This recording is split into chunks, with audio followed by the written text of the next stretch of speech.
It's 7 o'clock. We have 1, 2, 3, 4, 5, 6, so we have a quorum. There are a couple who are not here yet, but I don't wait for them to do a very full agenda. So we're calling the meeting to order at 7 o'clock. Cheryl, tonight, we'll try to note everything here, but I think it's important, especially when there's a vote, for you to take note of who voted on what. We'll try to make everything very clear about which section it is, and if you have any questions with it, hold us up until you get it. Okay. We have about 50 or 60 comments to go through tonight. And for the audience, this is a draft of the plan, so it's not a public document yet. It will be as soon as we finish making revisions to it. And then it'll go, we'll post it on the town website, and then it'll go to the Board of Selectmen, Planning and Zoning, and everyone else. But I know you may be craning your necks tonight to read stuff, but this is just a working session. We can answer some questions afterwards. So I guess we just appreciate your forbearance on trying to get through this today. And what Kent and I discussed was that we would, rather than read the plan, we'll go comment by comment. If there is consensus on the changes that have been made or a way to resolve it, we don't need to vote. If there are still objections, then there's more discussion. If there's still objections, then there's a vote. Is that okay with everybody, by consensus? Yes, yes, yes, yes. Okay, the record notes that there was consensus. Consensus on consensus. Yes. All right, so the first comment regards the title for the plan. And Deborah's comment was Ridgefield Affordable Housing Plan should be enough. The plan should not have a title. The reason we put that in there was because the last plan that was done in 1999 was called the Home Front, and it was a good title and people liked it. Some plans have titles, some plans don't. What's the sense of the committee? It doesn't, I think it's fine. I think it's catchy. I don't know. It doesn't bother, I don't think it's a big deal. So for me. I don't think it's a big deal either, but I agree with you, Dave. I mean, it has some continuity. We've used it in the past. It was always our intention, as we've informally discussed it as a committee, to talk about, we're kind of updating the home front plan. I mean, we're doing more than that, obviously, That's a good point. but I don't think it was a surprise that, there was a branding of sorts, but I don't think it's that significant one way or another. I think that the only ones that have a title are on a plan. See? Sorry, Deborah? We're the only ones that have a title on a plan. Good for us. I would say it's really up to us. There was nothing that I saw in policy that said whether we should or not. But do you have more concerns? Do you want us No, to vote? I just think it's just odd that we haven't. I don't know if they had photos either. Some do, some don't. People do it different ways. So how was that created? The name? It was from, I know it was from, but whose idea was that name? I don't remember exactly who, but I was on the committee back then, and we just decided that we'd give it a name. I don't think it really matters. I mean, I like it, but I don't think it matters. It's not worth taking time discussing this. Yeah. Do you want to vote on it, Deborah? or No, is- I just. Okay, so I we'll just mark think that as it's- resolved. I think it's not the norm, so I just wanted to point that out. A letter from the first selectman. We proposed a letter from the first selectman and a letter from the chairman, and Deborah, P&Z chairman, and Deborah asks that we remove them. These, by the way, would be written by them, and they would be in support of the plan, just to show that there is cohesion among the leadership of the town on the plan. But Deborah, do you want to talk about why they should not be included? Because I haven't seen any other plans I've looked at. I've looked at many other plans, and they just have the points that were reflected on the how to draft the plan. There were these two things that weren't there. Okay, so you didn't see it anywhere, and it seems to be irrelevant, or would it be counterproductive, do you think? Well, I think everything that we're doing has to be approved by them anyway, so if they're not gonna approve it, I don't know, if the letter helps. Okay. I guess what's your, Well, what does anybody Well, I else? view one of the objectives is to sort of send a message that we're taking this seriously, that we're thinking about affordable housing and things, and having a letter from our mayor, so to speak, is sort of And in many saying towns, that as you I'm know, behind planning and this, zoning I don't actually know. does the plan, you know, but I guess I look at it this way. I don't know. I don't think there's anything wrong with us suggesting that there is a letter from the first selectman in planning and zoning. It's gonna be their choice whether they write a letter or not. If they choose not to write a letter, then they choose not to write a letter. Of course. How about if we just leave it up to them?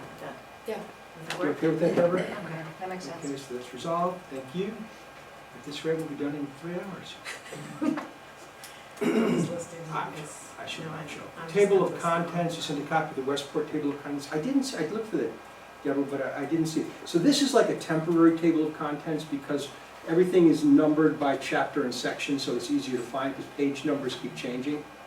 Yeah. Do you want to describe what their table of contents is like? And how it's different from this?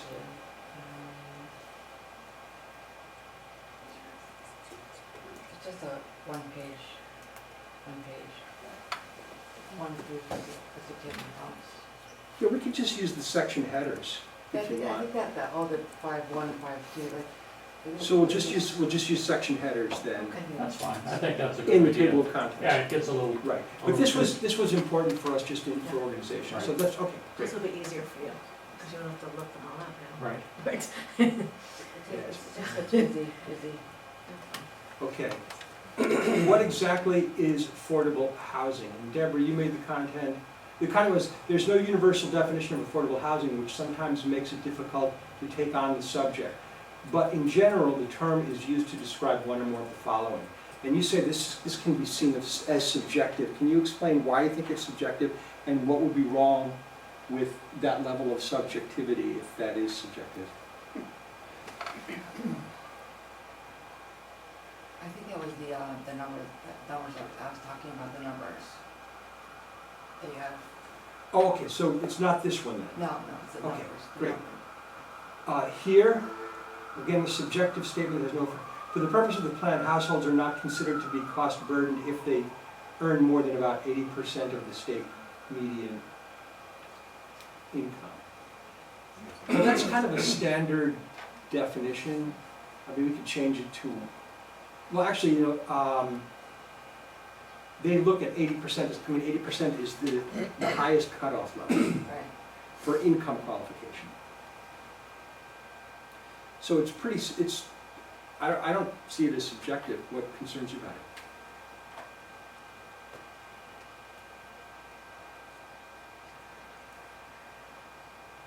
I guess my point, if people make 80% of the income, that's not cost burdened. If people are making 80% of the AMI, they're not considered cost burdened.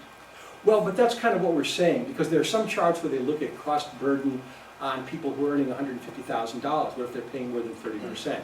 So for our purposes, and as Glenn did in his research early on, he said, okay, if you're making more than 80% of the median income, whether it's local or state, we're not really going to consider you cost burden, even though technically you are under the 30% guideline. Right, and yeah, just like you said, I mean, because the notion is people could be making 200,000 and their cost burden, yet the remaining amount of their income is significant enough that it doesn't matter.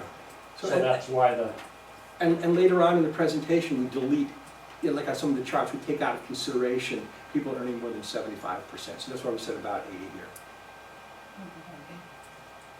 so Is it's that- right. is It's that- trying to is that clarify okay? what's the intention. Yeah, I mean, I guess Okay. that's fine. Is that, so it's okay to resolve that one, Deborah? Yeah. I don't want to do it if you don't want to do it. I'm not pressuring you in any way. Fine. You know, we can certainly have more discussion in a vote. Okay, great.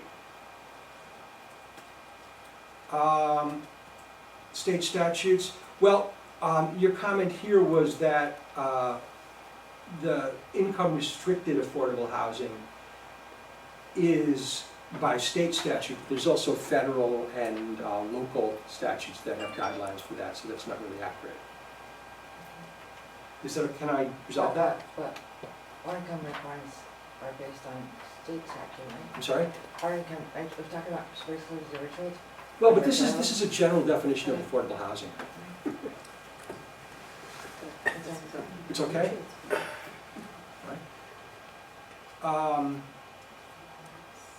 There are perhaps several hundred moderately priced when you said take that out, well, I think we changed it very likely. I haven't seen the list, you know, I've just been told of this, or It's just a filler word. But it's probably, I mean, perhaps doesn't do anything Yeah. for us, I guess would be my reaction. okay, I'm not in possession of the evidence for this list. What would you think would be the best way to handle that? Well, we say there are several hundred. Well, you said you had 400 plus. Yeah, right, but this is, let's call it hearsay from someone who's intimate with the information, but we can't, in some way to get your facts, we were told by somebody. Well, you had the people I sent out the surveys to, correct? I mean, the surveys to, they do surveys to? No. No, that was a different thing. That was, the ADU surveys went to people who had permits. I thought we had a number about naturally occurring affordable housing, and it was something like 6.9%. Where does that number come from? There was a number that was quoted that said, although albeit not. Oh, right, yeah. Slugmo and Fox Hill. Right, so, and I thought that certainly implied that several hundred was accurate, so. Which isn't a very specific How about if we number just say anyway. many? There are many moderately priced rental units in town that are neither How deemed about over or... 100 or hundreds Well, now? I don't know. Many is good. Okay, Many that's is fine, many. I mean, we do get into it in the later Okay. on Right. section. Sufficiently non-committal. Is it okay, Deborah? Okay. They're just asking me in the committee, so. Several hundred. No more than many. Which studies, the question is, in the 70s, a study conducted by the state of Connecticut determined that certain kinds of zoning, I don't know, this was done 30, 40, 50 years ago. But it was the inspiration. But I guess what I'm saying is that link, your hyperlinks don't take, some of your links take you to a page and others don't. This one here? No, this is about zoning. This was referring specifically to the study. Right, but, yes, exactly. So when you make comments, it cite studies, you put hyperlinks directly. Right, but there is no link. This was based on research that the state did 50 years ago, and it was the impetus for the actions that they did back then. It really has no bearing on our plan. Is it okay to delete that? Oh, no. Okay, thank you. Remove and replace with Ridgefield would be better served to come together as a community to address the housing challenges as an inclusive community versus subject to mandates being imposed by the state. And I think we did some editing on this particular one, Sharon. So if you want to read that, do that and see if we have any more comments about it, Deborah, or whatever you think about it.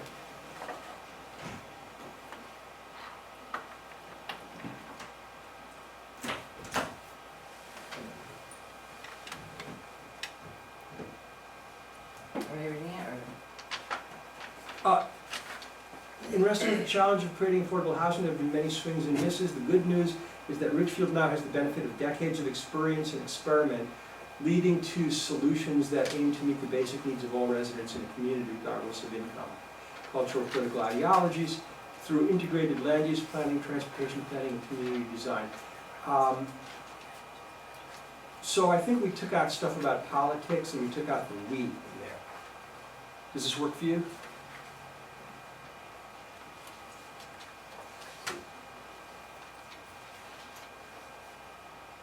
So we took out people go ideologies and call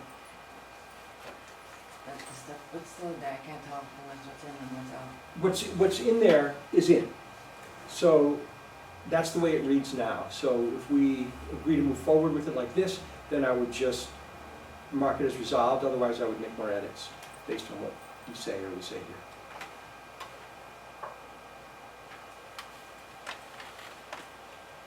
So what you're trying to say is that you want it to say Ridgefield would be better served to come together, etc., right? You want to put that as part of that, or to replace it, or which?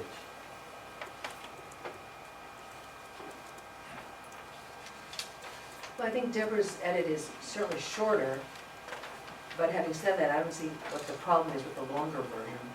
I think they sort of say the same thing, though again, Deborah's is much netter, in my opinion.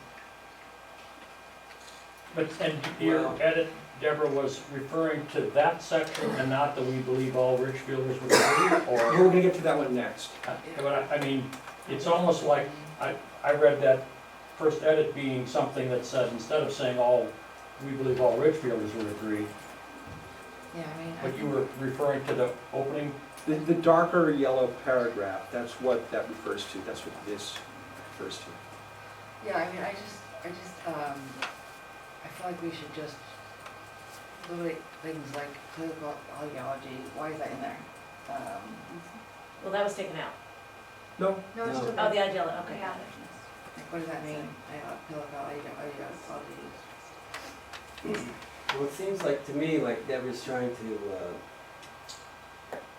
sort of, let the state know that we don't, look in running our place here. So, right, so she's making a point that we don't like being, subjected to mandates imposed by the state, which is a little more direct, I guess. Yeah, and I mean, I don't disagree with that statement that Deborah is saying, I mean, at all. I have no problem with it. You know, you wanna replace that with the other? I certainly don't have an issue with it. I think it's, to your point, Whit, it's kind of concise and to the point, says we're not really looking, it's not our desire as a committee, I don't think, to have state mandates that guide what we do. I mean, I wouldn't care if we left in the part about Ridgefield now has the benefit of decades of experience and experiment. Yeah, except that's the next paragraph. It is. Oh, wait a second. This would be the Oh, second these are, paragraph? these Or might, this would be these the might be second? out of order. Would this be the second paragraph? No, they're just, it's not connected to the right one. So I think this is, Go. I think your comment here, Deborah, is this one here, because it's just linked to the wrong one. This is again subjective writing, I suggest we I see. remove, Okay. because this paragraph is all about doing it ourselves rather than by the state, this next paragraph. We already do, yeah. So, you said this is Okay. subjective writing, I suggest we remove it in its entirety. This isn't about political ideology or any type of thinking beyond a select few.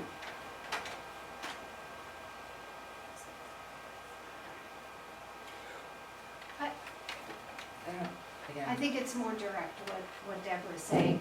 The word, use of the words political ideologies. Let's take out the word political ideologies. Where is it? Should we say politics, or do you just want to take any What is- reference to? Why do politics have to be part of everything? Politics out. Is everyone okay with taking that out? Yeah. Sure.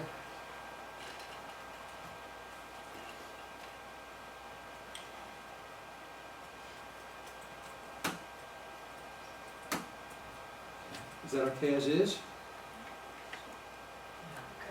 The first sentence.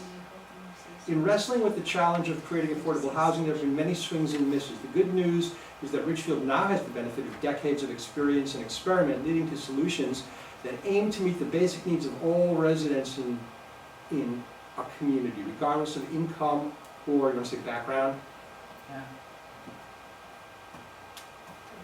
through integrated land use planning, transportation planning, and community design. Does that work? Okay, now we're at the next one. Remove and replace Richfield would be better served to come together as a community.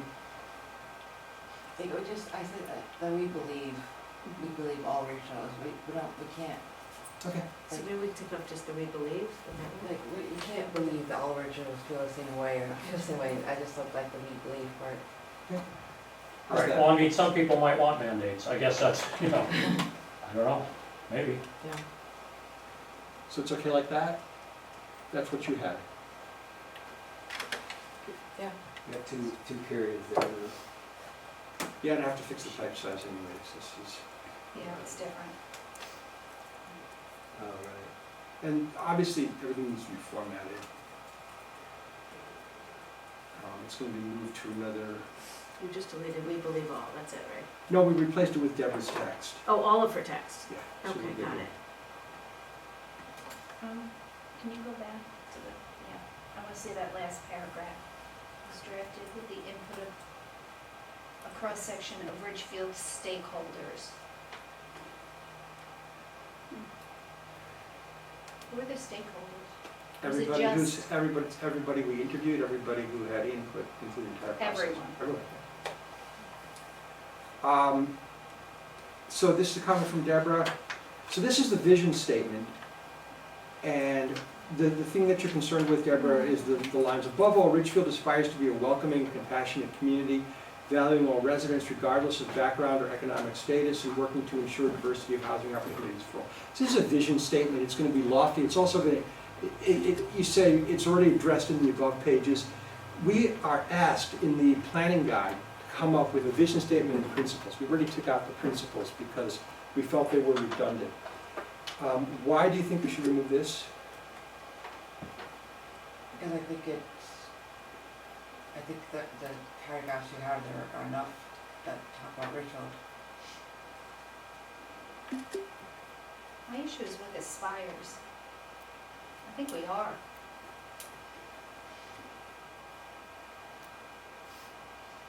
And, well, remember, there was, in the prior meeting where there was talk of diversity in a broader context, we changed that, right? So Yes. we already made a fairly substantial change to this, Mhm. to basically just saying, to ensure diversity of housing opportunities, Yes. which, I agree with that, I just don't know whether all above Ridgefield aspires to be a welcoming. Okay, let's deal with Deborah's comment first, if that's okay. It's the same one, right? No, you wanted to take out that last sentence. yeah. Any other comments on the committee?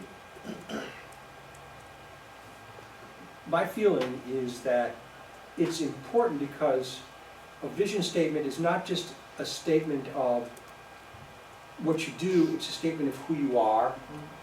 And it's important, I think, and Richfield goes a long way to present itself as a compassionate community, valuing all residents regardless of background or economic status, and working to ensure diversity of housing opportunities for all. Why would we not want to be that? And how is that not relevant to an affordable I housing? mean, I think maybe we there's, are there. maybe there's one suggestion. I mean, again, the Board of Selectmen, Planning and Zoning are gonna do this. Why don't we point the Board of Selectmen directly to the vision statement, and obviously, this vision statement needs to be, adopted by, agreed to by Well, them. They, in their comments, we had no comments about I understand. the vision statement, and they certainly can ask us to revise it. So, I mean, it's understood that what we present to them is still going to be subject to further revision. Absolutely, yeah. But we can point them to something that Right. we're just struggling with. Well, we don't have to struggle with it, we can discuss it and vote on it. I'd have other opinions on Well, I like the inclusivity, I think it's an important statement that sort of wraps it together, but I wouldn't object to saying Ridgefield is a welcoming and compassionate community. I mean, I don't know, or we believe Ridgefield to be in it, I don't I know. have no objections to that. We're Ridgefield is, Ridgefield, we could just say Okay. is, or, okay. Or prides itself on being, I don't know. I mean, I can't imagine people, objecting to that statement. Regardless of what your definition of compassionate is, or valuing, or whatever, I mean, those are not, they're not highly charged words, in my opinion. and Lori, we will get any additional feedback back from BOS and Yeah. P&Z. The question is, does it stay in this draft or not? If you want it out, we can certainly vote on it. If you're happy to leave it in, we can just resolve it for now and see what the Board of Selectmen says. And we're, I guess I do that, I just need, I think the word compassion because they're very overused There's an words. extra E in there. So, Are you going back over this later? oh, God. Been through it 200 times already, 500 times to go. All So right. what do we do, we just change it to is? Okay, okay. All right. So you have a question, the town, okay, so it read, and in fact, as discussed below, Ridgefield zoning regulations bias towards large, single-family homes may not meet the needs of its older residents and may deter younger residents from moving in. And by bias, it was not, as a bias of the zoning regulations, not of Ridgefielders. Ridgefield's zoning regulations are biased towards large, single-family homes. We can reword it, but I think the thought is I mean, important. bias has a connotation about it, which it's not meant in this context. is there another word that, Sure, of course, there's 450,000 There you words. go. Favor, we could say Favor. favor, they favor, favor large, they certainly do, instead of Yeah. bias toward. Yeah, bias is a funny word. right. Favors is a good alternative. What is favor, single homes? Favors? Favors, I think, is a good Sounds good. alternative.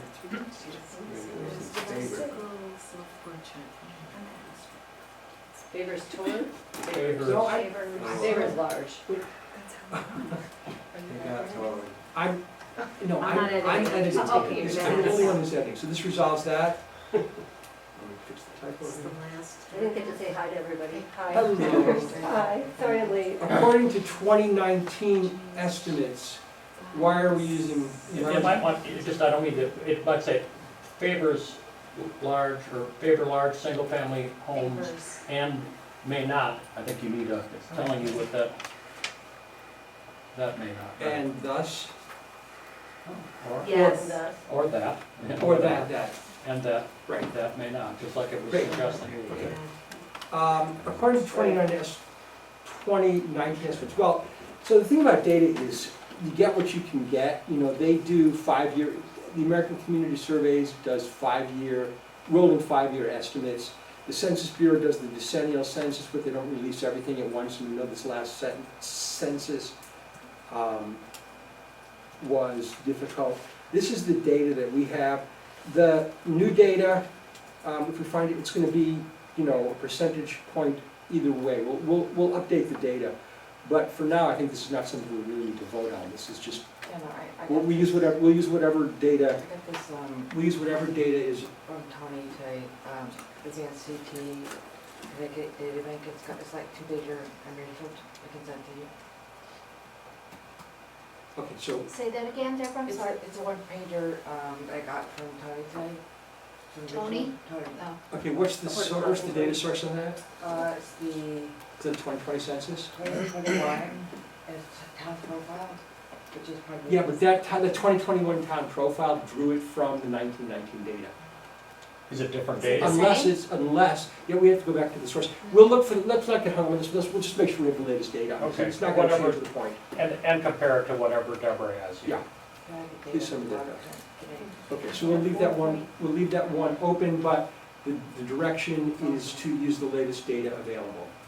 So anything that we produce, we'll check it for the latest data. And that was from who? Tony. There. Tony folks. This is section 4.3. Advanced CT? Yeah. Yeah. We have that doc as well. So we'll just make sure we have the latest. While race is not a direct predictor of income, research shows that wealth in Connecticut is disproportionately concentrated in areas that are predominantly white. And Sharon, did we add the right, I think we changed the link to this. We changed the link? Yeah.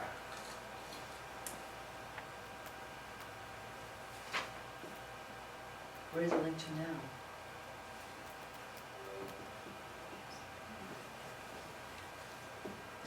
No, it's the same one. All right, so we,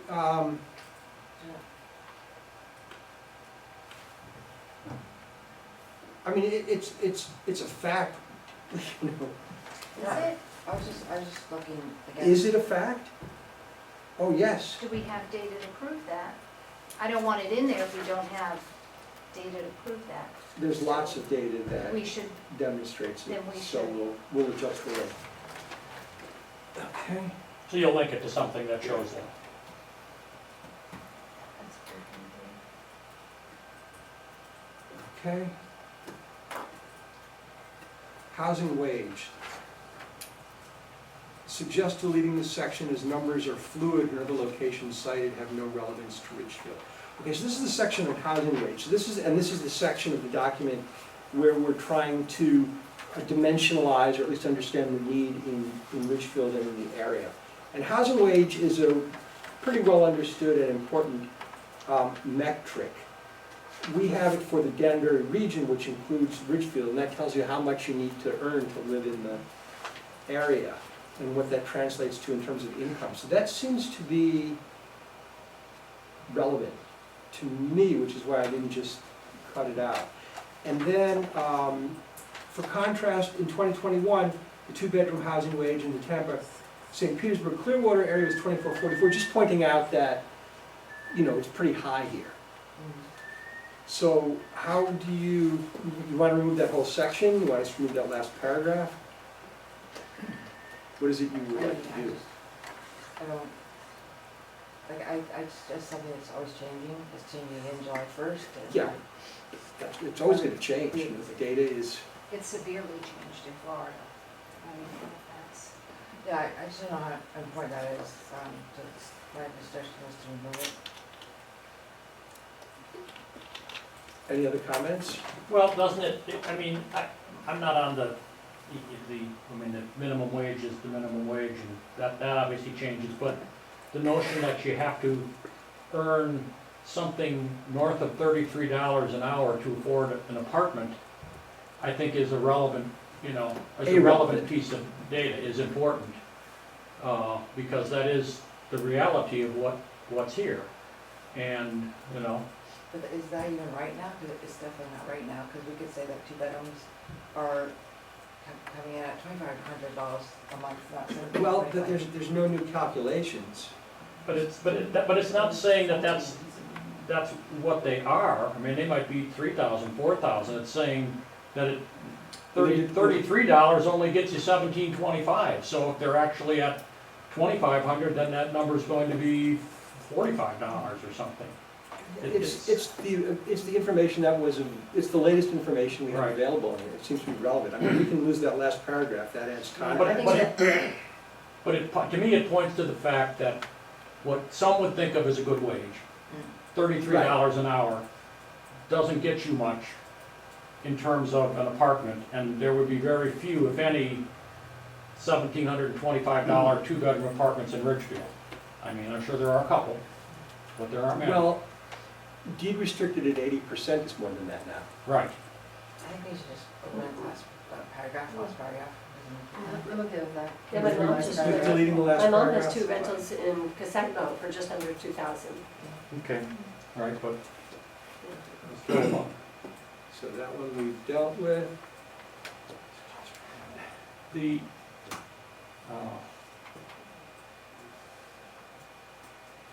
I mean, the minimum wage is the minimum wage. I don't, you know, I don't know if anybody's still on that, but I don't know what, that statement doesn't buy me a lot. Like the context, the minimum wage Yeah. of a retail salesperson, a nursing assistant, a light truck driver. I mean, those are, the only one of those that's factual, I think, would be the minimum wage is $14.20. I believe that's the current number. The rest of them, I'm sure, are some evaluated average at some point in time, right? So get rid of that paragraph entirely? So I don't, Which paragraph? the one that says for Context. context of minimum wage, that last sentence, Why is that not relevant? it doesn't add much to me. Well, to me, it says that, you know, that person that you just paid at Deborah Ann's is probably earning $15 an hour. Probably, but I think it says it, you know, up top, it says, and in the first statement, it says, you need better than double the minimum wage to earn that. The minimum wage is 14, you know, obviously it goes up from there. that doesn't include tips over time, and that number probably does fluctuate. Retail salespeople. It's just the specificity of the last statement, you know. The median hourly wage of, I mean, it's like, I think somebody would. It's gone, it's yeah. gone, it's gone. Okay. As for these, the data for these tables here, I sent to Glenn, and he supplied me with the sources of this data, so I just have to make sure it's both from the same year, so that may be a typo. But we'll just confirm the data here. Because one had one date and the other I one. missed this, hold on, I'm was still on the last one. You got an eagle eye there, Deborah. I don't know where you are. This is 4.6. Oh, you're still there? Oh, Yeah, so quick. we'll update those two charts on housing wage. I'm sorry, on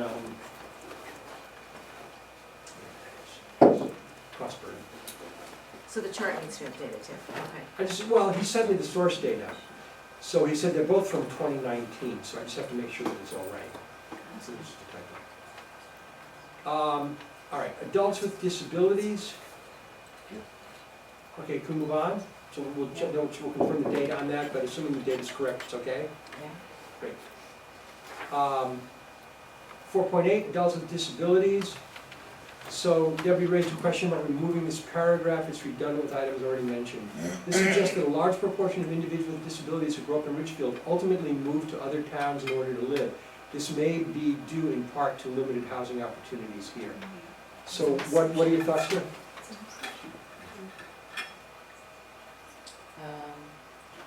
What did I say? So your concern was that you want to remove this paragraph because it's redundant with the items already mentioned.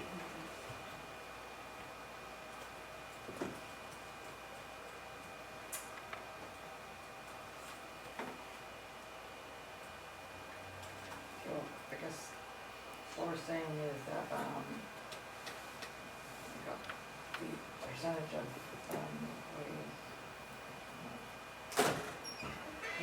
towns. You want to remove the entire, so you want to remove the entire paragraph. How many people do we know that, we say we moved to other towns to live, but,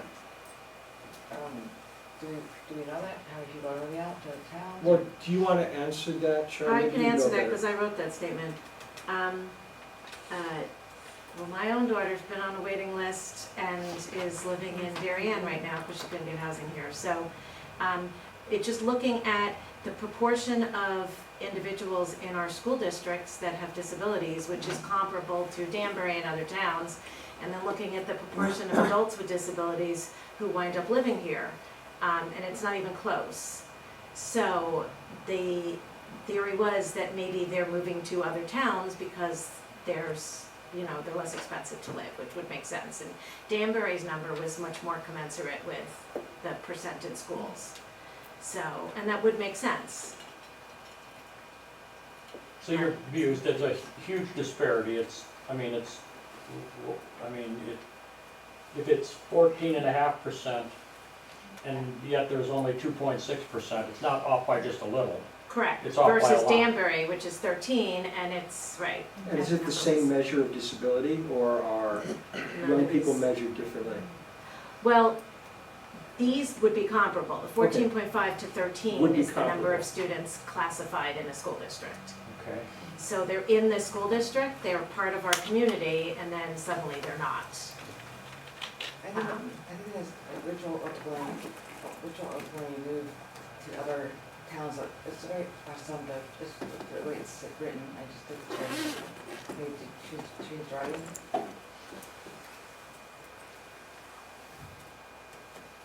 Well, the point seems clear, that people who grow up here with disabilities, since they're not here, they must have gone somewhere else, I guess is the point. But I guess the reason for them going someplace else, is that what you're saying?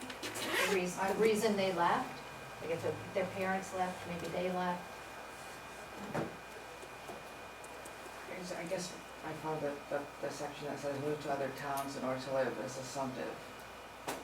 It is an assumption based on, it's an assumption based on the data, but yeah, it's an assumption. What if the word affordable was added? This may be in part due to limited affordable housing opportunities here. Is that better, or does that not make a difference? I mean, it's not, towns aren't really.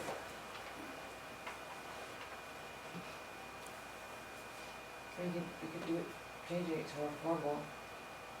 That would work for you? Yeah, 'cause it's gotta be affordable. Okay. It also has to have other connections as well. That would make sense to say that it's affordable housing. Limited affordable housing. Yeah. Okay, so that works for you, Deborah? Yeah. I don't know how they've got cross-linked.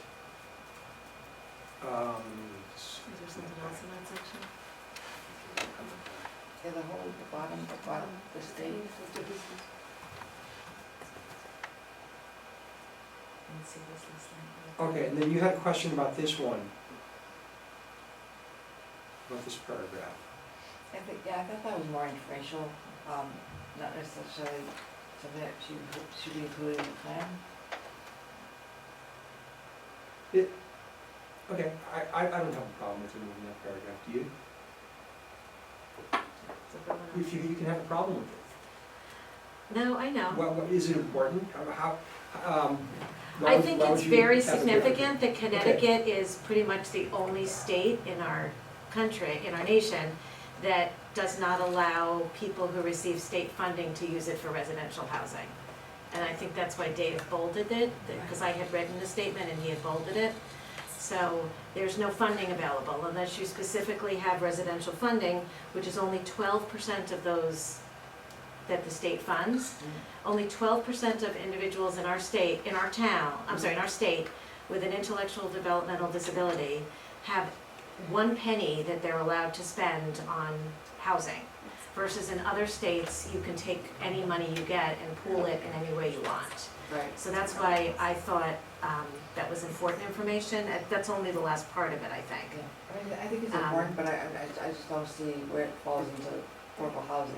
Okay? But it shows, It You need doesn't a lot make of it affordable, resources. you have no funding. If the state's not giving you any funding to use, then it's harder, then you have more of a need for affordability because, you know, you've gotta come up with it all on your own.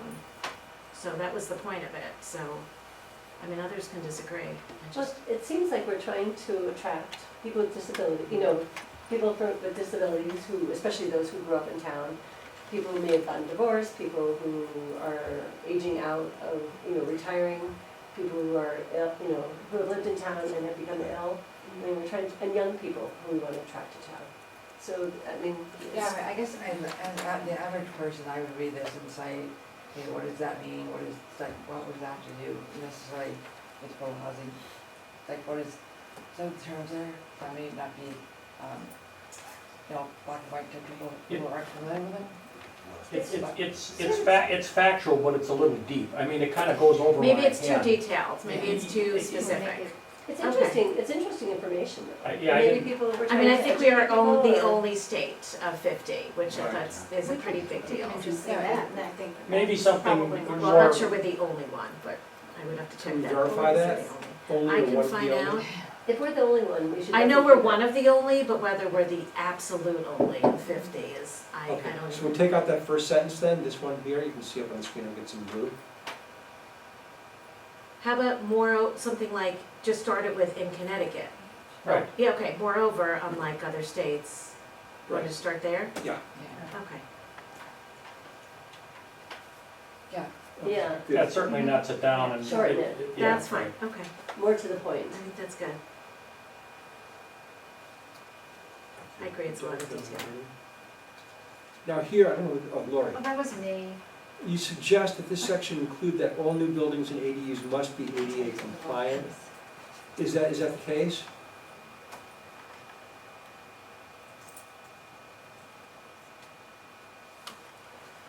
Yes. Could we? I don't know, it's just a suggestion. Could But we what suggest what that? would it add, why do you want to Well, include it's it? under adults with disabilities. If Right. we're building affordable housing, should we require ADA? Now, Oh, should the town require ADA for affordable? yes, because there was one up on Turner Hill, there Yeah. was nothing. Well, this is a totally new suggestion, we've So discussed. shouldn't that be added to the recommendations at the end versus here? Well, It's a well, great recommendation. I have a suggestion though, we're talking about maybe that the housing above Main Street in those apartments, and there aren't that many elevators going up to the second and third floors of Main Street, and that would close that out. Maybe new buildings? New buildings. New yeah, buildings. New buildings. Maybe that's what I retrofitted, put. New that's- yeah. buildings. New buildings, yeah. Oh, right, it does say new buildings, Right. good. Because some you can't, Yeah. some you may not be able to. So the first sentence says, it's also important to consider that housing that is considered affordable by state definitions likely is not suitable for many adults with disabilities. That's what. So what would you add to that then?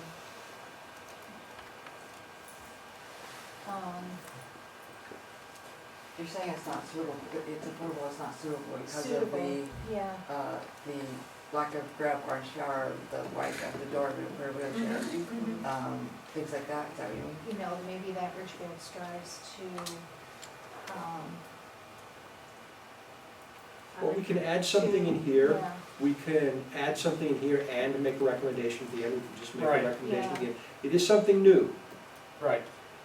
I'm not against that. The only thing I would say is though, it makes perfect sense for me when we say all new buildings, but ADUs, well, I guess ADUs only to the extent they're in new buildings. I mean, because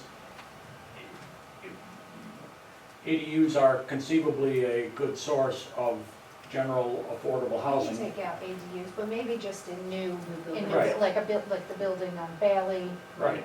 But I do have a question about that even.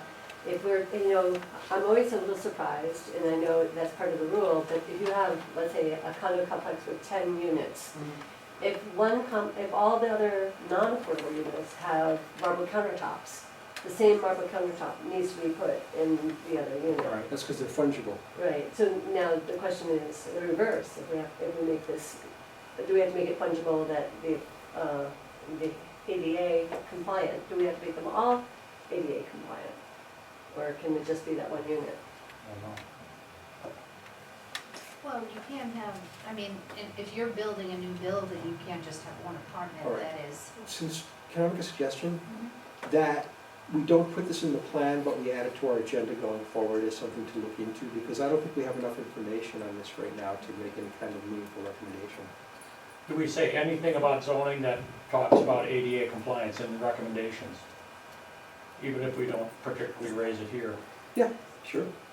We can recommend that the town look into it, I I guess. think you should move to the recommendation section. Maybe that's, I Yeah. mean, Okay. maybe that's the better way to treat So it, we're- because I We mean, could also change suitable to accessible, is that what you're referring Yeah. to in terms of suitable? Yeah, And then you're referencing it, and then in the recommendations, it can go we'll in. add something, okay, somebody needs to Okay. remember to do that.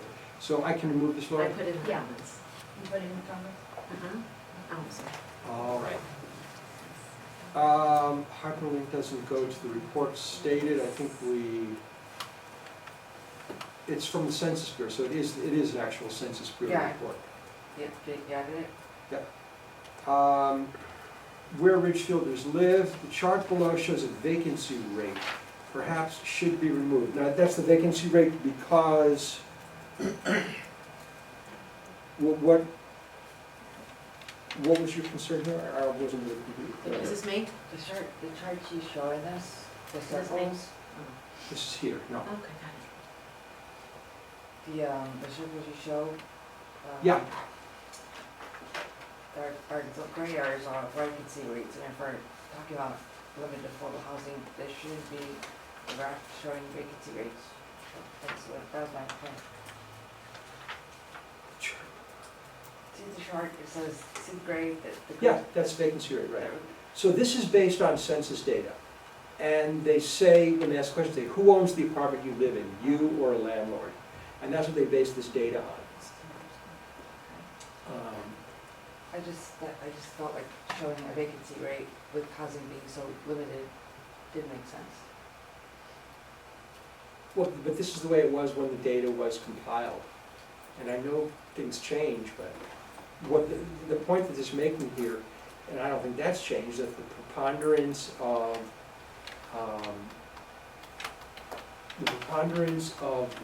single-family homes are owner-occupied, and the preponderance of multifamily homes are renter-occupied. That's kind of the key point, and then here's our comparison to other towns in the county. I was just concerned about this, Sorry, Deb? I was just concerned about the vacancy rate, the vacancy rate. What does the rest of the committee think? No, I'm not sure why that graph is there. Well, because if we didn't say how we supported the sentence, then people would say, where did you get that information? We say most single-family homes are owner-occupied, and we could probably find it somewhere else. I'm sorry. The source you already have as the ACA 5-year estimate. Do you provide it? I guess the source, this chart here, this pie chart. Yeah. Why is that needed? I guess it doesn't make sense. Well, we say over here, we say most single-family homes are owner-occupied, right? And we kind of know that, but we don't have anything to support it unless we either refer to or include the data. Got it. Oh, I'm in the plan. that would be funny if we got printed in and out that way. You didn't change it. No, I just took off a note to Lori who was editing. He was the writing plan. notes. As I got it, as she was editing. What about the I was suggestion? like, what the hell's going on, like Big Brother? What about that last step, suggest removing mobile homes and boat, or, I mean, it's kind Okay, that of, was it's me. kind of ridiculous, but I guess it was in the data, right? I guess that's what I'm saying, if it was in the data, if you can't get rid of it from the Right. chart, Okay. I don't think we have any people Right, in one, votes. let's just do one at a time, if it's okay. So the first question, Deborah's comment here, vacancy rate. So the question is, do we want the graph, do we want the chart? This thing, I don't like this program at all. Where does it show vacancy rate? There's the gray, Just the that just gray, means the that, gray. that just means we don't know. It was vacant, so they couldn't get an answer. It could also mean that they're in Europe and they're not, Connecticut residents in town, so. Maybe it shouldn't be vacant, maybe it should be unknown. So that's Be what that's. unknown? That's not our chart. Oh, okay, I know, I'm not okay. gonna work with the data Yeah, I we know, got. okay. The question really is, do we like go search for another source of Well, this I guess data? No, I Is mean, it that important? Okay, I This is what I'm see. saying, David, if I look at this report, anytime we did no housing in Ridgefield, it says like, we have this whole chunk here that says, that, what's all these vacant units? Well, there's always gonna be a vacancy rate. That's just the way Okay, it Well, works. we are gonna be having a professional edit this. I mean, they can put in parentheses No, unknown. I We're mean, not gonna have it's professional edit, we're gonna have professional format. format it, but they can just put in unknown. I mean, they can insert, I don't know, whatever. just the, It's okay. everybody else is comfortable with it, not just, okay. You're okay with it as is? Everybody else is, that's All fine. right. Cheryl, now you said, I think this number should be 23%, 23. including vacancies. Because the comparable, the single family is 90, so I think it should be 23, not 38. Is that correct? And I'll just- I'm afraid I don't follow. So on the left side, under Ridgefield, single family, the black, the Oh, dark yeah, blue area is yeah. 90. Right. So if you're going, you added together, or whoever did it, added together the multifamily plus the vacancy. Mm. So I think it should just be the dark blue area, which is No, that- 23. Single family, the middle one. If it's apples to apples, it's 90 versus 23, or you could include the vacancy to 90 also, and then use the 38 number. Owners live in there, but only 38% of occupied multifamily homes. Oh, so right, that should be 23, sorry. It should be that's 23. typo. Okay, got it. Where did the Sorry. 38 even come from? It's actually, you know what it is? It's 62 minus 100. It's if you add the vacancy. Oh. That's what it is. Okay. And then remove that. The boats and, I live in a boat. I have a houseboat on up here, but.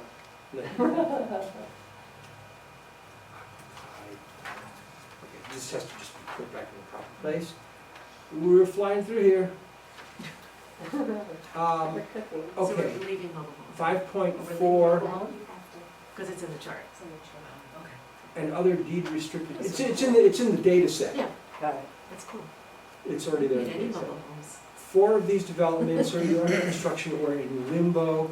The units cannot be counted towards Ridgefield's current affordable housing inventory. Which units are we referencing here? If you look at the list, that's Eureka, Yeah, and then that's another should we, development on, should we even have reference those here, because they seem like they've been sidelined for quite a while. well, they're on the list as deed restricted, but they don't exist yet. Right? So we can say, 8 units that include a combination of units or that are government, has 8 developments that include a combination of units that are government assisted or otherwise deed restricted. We could do it either way, but, Yeah, I think in limbo is probably not a good word here, well, Eureka is in limbo. And then, well, legal in limbo, right? okay, so your preference is just to take this out?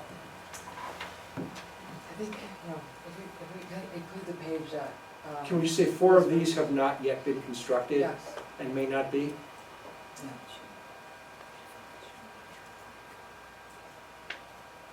not yet been constructed and may not be.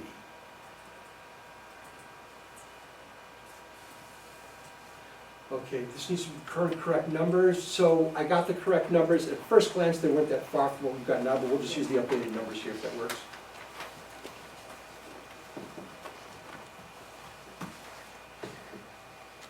Is that okay, Deborah? Yeah, I mean, I wanna make sure it's right, because if we were using this toward that number, we wanna make sure that we have the right number.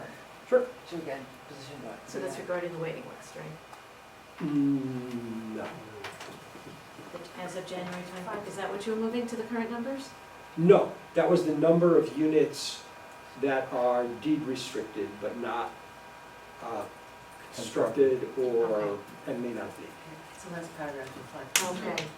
Last Right, not right. Oh, okay, I'm sorry, I was looking on the And wrong what side. about No, don't be sorry, I know Thank there's, you. there's a lot going by here, so Yeah, I'm everybody still just on needs the to last slow one. down. And what Say about so. the last paragraph on page 19 there? We Mine just- says 18. That one, as of January 20th? Yeah, are we getting rid of that? Oh, we're That's just- what we're she's, just he's dealing with doing the new, That's the update. You're gonna update the numbers. That's the update. At 2021, okay, are we saying we experienced as much growth as Greenwich here? On a per capita basis, yes.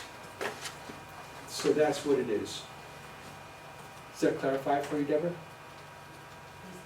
This is the one on page, well, I don't know where it is now, it's on page, it's on 5.7. It's what's on the screen. Right.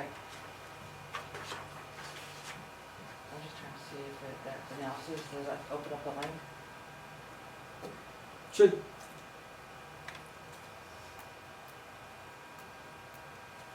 I just thought it was odd that we exported that much net migration. We didn't. but it's on a percentage basis or a per capita basis, right? So we're okay with that?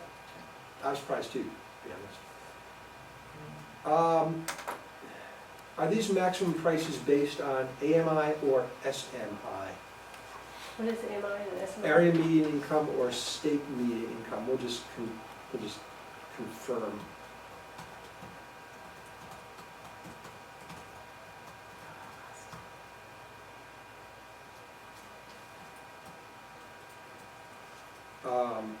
So it doesn't really change anything, this is just putting information out there, but we'll just make sure we have the right thing. So Deborah had a comment here, somebody said we have a lot of organic affordable that's not deed restricted, like Fox Hill or Casagma selling for 180 to 200. Also some smaller, older housing. You said remove pricing, but that was what they said. Yeah, this was their comment. Okay, we can try and find one for that price there now, I'm just saying. I mean, I understand the sentiment because I don't think there's anything out there for, 180 to 200. But if it was- So just say a reasonable price, which was the intent. Yeah. Yeah. An affordable price? An affordable price. An affordable price, yeah. I saw a bunch of them sell over $3,000 or something. Okay, 940 responses were received, okay, so let me just read this paragraph. In February 2022, the RAHC conducted an online survey of Ridgefield residents. The survey was widely promoted, and respondents were asked to attest to their residency in town and a restriction of one response per household. Dave, did we skip 6.0, the transportation section? Or there's just no comments on that section? Oh, I must have skipped that. We're We'll up to get back 7 there. already. Yeah, we'll get that. There it Okay. is in here. Yeah, but there weren't any comments because it was pretty new, so we should go Oh, through. okay. Thank you for that. I spelled grammar wrong. I'm Yeah. gonna leave that in just because it's so. All right, so, and a restriction of one response per household. The RAHC used IP tools to root out unqualified responses. 940 responses were received, equivalent to 10% of the town's 9,400 or so households. Highlights include, okay, so your concern here, Deborah, is that based on the survey, the number is not correct. So what would you like us to do here? I'm just saying that you've got numbers on one line, and the line above it you have letters as opposed to just putting numbers. Oh, wait, okay. No, it's based on the survey, this number's not correct. But this, yeah, when you start a sentence with a number, you're supposed to spell it out in words. That's just an old editing thing. Putting in parentheses, -40 parentheses, Why? because it just makes it receives, so you receive -40 responses equal to 10%, which is 400 and 400. Well, we received responses equal to 10% of the town's 9,400 units, but we said, you know, we asked them to, 9,400 units. I'm sorry? I guess the thing was, I was trying to figure out how we were referencing 9,400 households, but I was asking, how do we ensure that we're not taking that data from somebody has multiple devices or they're on Wi-Fi or on a private network, somebody else has Wi-Fi. well, he did an IP screen, so he looked for duplications. So that's one thing. So if somebody was sending multiple responses from the same IP address, he would have cut that out.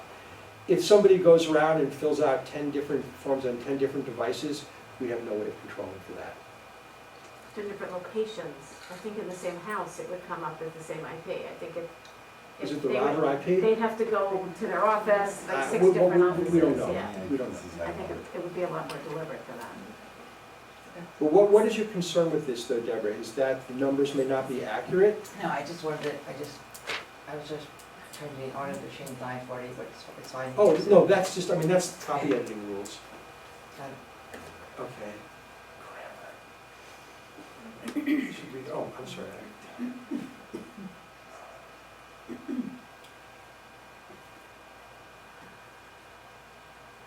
Okay, so we just discussed this. In the previous section was a 56% highlighted. Or did that get resolved? I guess it got resolved, okay. In my copy, it's still highlighted. Which one? It's right above, but it looks like it was resolved. 56%. Oh, that might for be the Ridgefield, one that, yes, yeah, okay. that might be the one that actually was deleted, because some things are cross-linked for some reason. Oh, okay.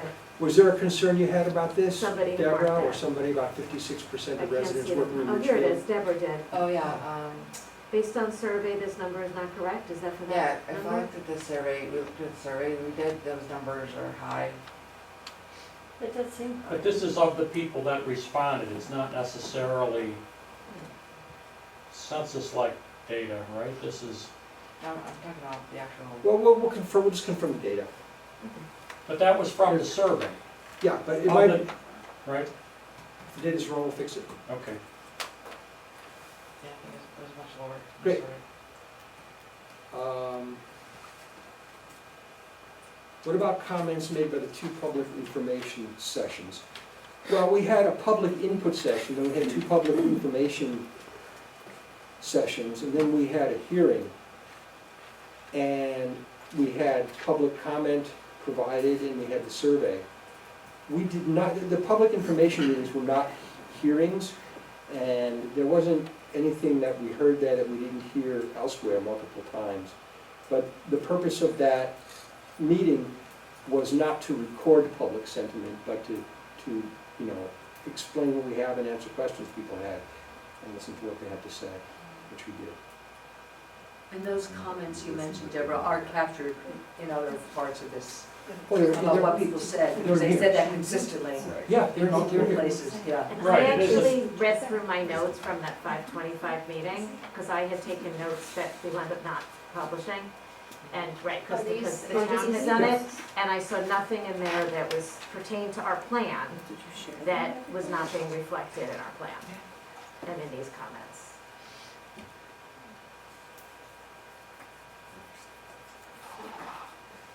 But, I mean, what we learned from public hearings, I mean, the fact of the matter is, whether it was in an information session or in the public hearing, most of those sentiments were consistent. And this doesn't capture every single comment, because that would just make this unwieldy, but it captures every sentiment that we saw that related to the plan, or the process. What about the idea of, the housing above Main Street, that was mentioned several times? It's in the plan. Oh, is it? In the action plans, It's in the plan, yeah. It's a we didn't get to recommendation, the right? action We plans. haven't Yeah, maybe you can put it as a comment then. Well, that was, So I don't think the goal was to record every comment, but to capture every relevant sentiment.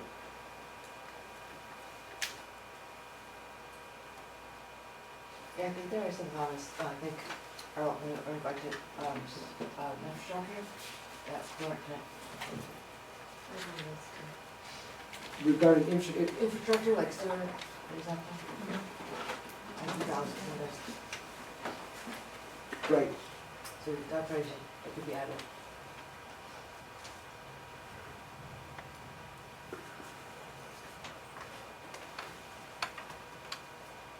I missed that, I'm sorry, what was that? this- I'm adding it, What are you adding? Infrastructure, infrastructure. sewer.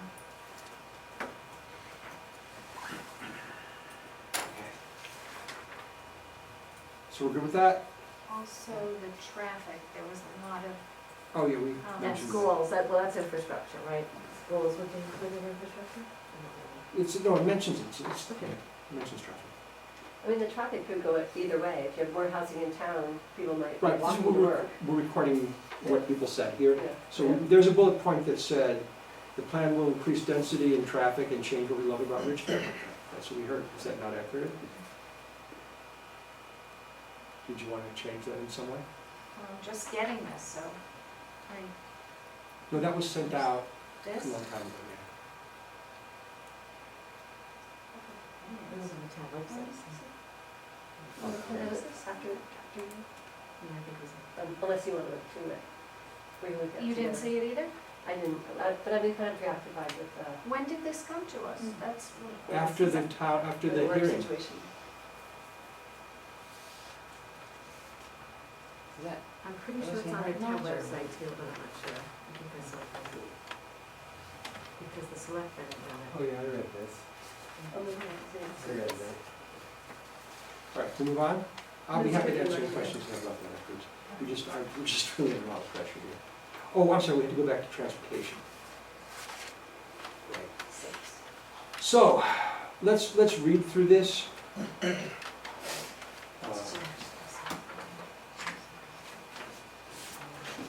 Transportation is a housing issue. As housing costs increase, many lower-wage workers, in order to find housing they can afford, are forced to commute ever longer distances to work. A report from the Census Bureau shows that from 2010 to 2020, pre-pandemic, commuting times rose sharply in Fairfield County, roughly like 10%. The strains of the household budget, this strains the household budget. According to the Environmental Protection Administration, dispersed housing, this is their quote, often cannot support viable public transit, biking, or pedestrian options, which can make automobile ownership almost a necessity. The true cost of housing, therefore, is in the combined cost of housing and transportation. In the Northeast, the Bureau of Labor Statistics reports that transportation is the second largest family budget item, and together, housing plus transportation accounts for 49% of household budgets in the Northeast, and the Northeast states. Ridgefield mass transit options are mostly limited to the Route 7 corridor. The Branchville train station on the New Haven Railroad's Danbury line runs trains to and from Norwalk, Stamford, and the city. The Metro North train station in Petone, New York is also accessible to New York City commuters during the morning and evening via the Ridgefield-Petone shuttle bus from the Hart Transit System. For those who commute to or from Danbury or Norwalk, the Hart 7 link bus along Route 7 is an option. Finally, with the graying of Ridgefield's population and the ensuing reluctance or inability to drive, speak for yourself, Sharon. Sweetheart offers on-demand, door-to-door service for seniors and adults with disabilities. There is no regularly scheduled bus service through downtown Ridgefield. Transit-oriented developments, which include homes within walking distance of a train station or bus route, can greatly reduce household transportation costs, thereby extending household budgets for other critical expenditures. As seen in the Westcog map, just below, in Ridgefield, this opportunity is best exemplified by Branchville, a multimodal transit hub, which is examined in greater detail in sections of this plan. By reducing vehicle miles traveled, creating affordable housing closer to employment and public transportation reduces infrastructure demands and environmental impact. The American Planning Association advocates for a complementary relationship between land use and transportation facilities supporting smart growth principles.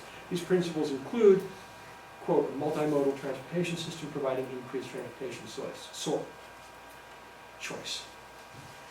Access to public transportation is a benefit to both the individual and the town, as it reduces both traffic congestion and air pollution. With the growing threat of climate change caused by fossil fuels, the reduction in automobile dependency is a plus. Affordable housing and traffic. Ridgefield residents have expressed concern in research and public events related to this plan about the perceived increase in Ridgefield traffic over the years. While it's not clear that this is due entirely to increased density, in fact, non-rush hour diversions from I-684 and 84 using the navigation apps such as Waze have been cited as a significant contributing factor to the traffic by New York DOT. I should put in the link. Oh, it is the link. For some reason it's not showing.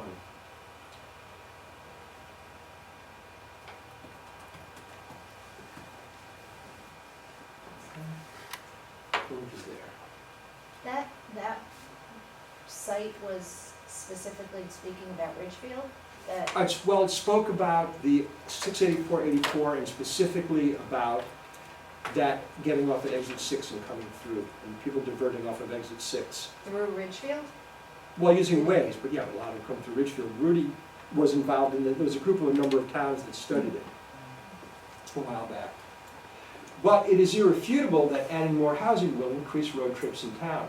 The Ridgefield Affordable Housing Plan makes no specific recommendations for housing locations, so it's impossible to determine the impact on traffic at this point. Rather, each affordable housing development proposal should, as should all development proposals, evaluate impact on traffic and access to public transportation. So that's the transportation section. That's new, it was written this afternoon. Edits, comments, questions? It's not particularly advocating for any new transportation, is it? No, but I thought maybe we could add a recommendation under TOD. Right. Or in the, like in the last section, just a separate thing about transportation.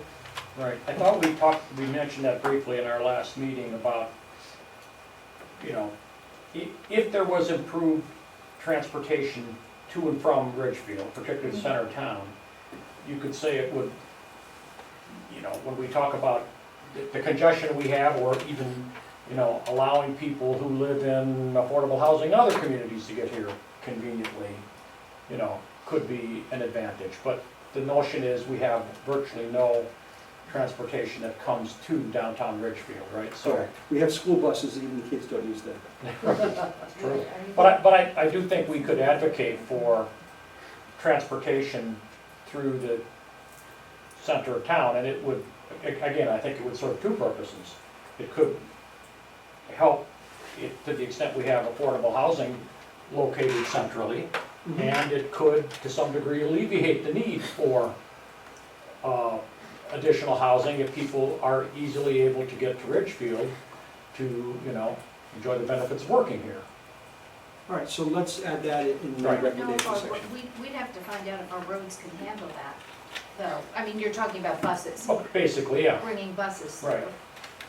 I don't know. And I'm not sure a bus means, I mean, it could mean a HART bus, I mean, it could mean a, you know, But we have 53-foot trailers going through town, Right. so. Yeah, but that, it would be on a constant basis. If you're talking about a bus, it would be on a schedule. I'm sure it would, but I'm guessing that if Ridgefield were to, first off, we don't even have any busing, right? Right. I'm sure if we had something, it's not gonna be every 15 minutes from the corner, it's gonna be, you know, a bus or two in the morning, a bus or two at night, I'm guessing. But I don't think we are likely to see routine and heavy bus service, that's not what I'm suggesting. But right now, there is no option to get from downtown Danbury to, you know, downtown Ridgefield, or, you know, and I think the notion of pursuing additional transportation both alleviates some of the need and it assists those who are there. And frankly, it's not going to be run, or it shouldn't be, unless it's economical. If you're running a You know, if a 48 passenger bus and there's 2 people on it, you're not gonna run a 48 passenger bus. But just a broader point, I think we should Yeah, let's get recommend- there in our recommendations. recommend that there is, Could everybody please take a look at this and see if there's anything, any edits we want to make right here? And move on to the next page.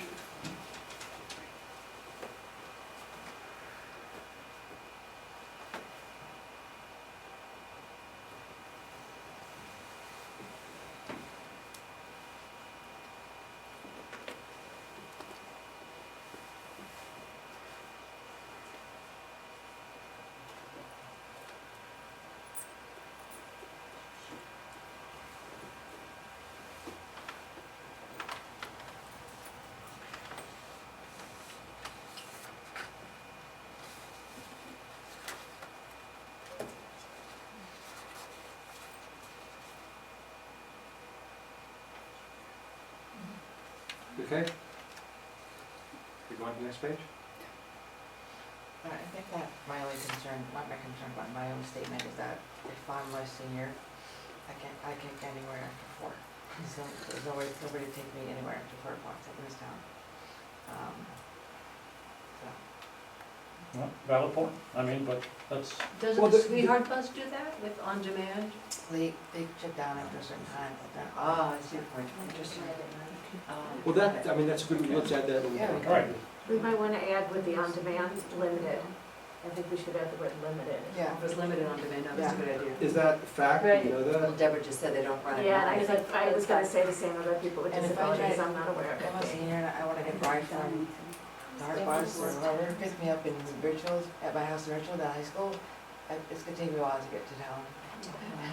So, there's no easy way to get around if you don't have a car, especially in northern Richfield. So let's take a look at this page, please. So, the same time Dave, he mentioned, where he was saying something about, we did have to have a bus to take people to the symphony. Because there's options for people who don't drive to get to the symphony. So that's an example that potentially older population wanting to go somewhere and have no way, don't have a way to get there. Kind of addressing the whole senior thing, and as we Right. age as a town. So it does cross over into accessibility issues for sure.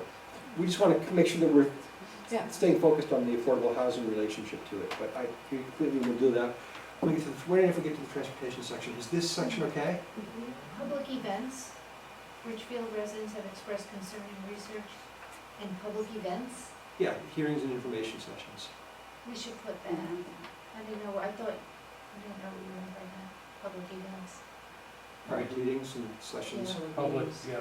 Public meetings and such. Meetings is a catch-all.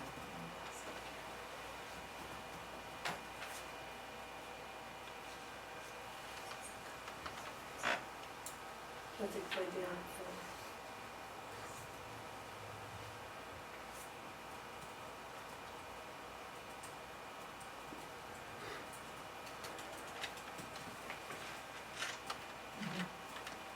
Okay. What Ridgefielders told us, we went through that already. Public events is being changed to what?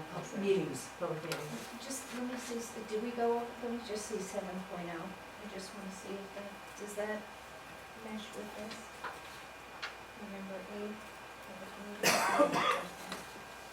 Well, that was the May 25th, what you have there is the May 25th hearing. Yeah, I just wanna see this real quick, just go back. November 8th, right. There was some opposition, on the permit process in particular.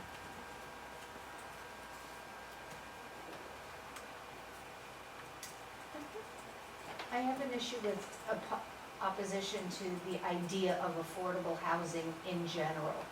I don't think people are opposed to the idea of affordable housing in general. I don't think that's what people were saying. At that meeting, it was mostly Where are you reading from? Second second paragraph. paragraph, 7.1. 7.1 after, Yeah, yeah. I, this was from the meeting notes. yes, but I don't think there was opposition by residents to the idea of affordable housing in general. How about I think it different- was specifically How much where affordable? it was going to be. I think that was the concern with Prospect, but I don't think Ridgefielders are opposed to affordable housing. How would you say it, Laurie? Because there certainly was opposition, and we want to give But that. not to credit. affordable housing, So to Prospect Street, basically. It was Prospect Street is what they were really there.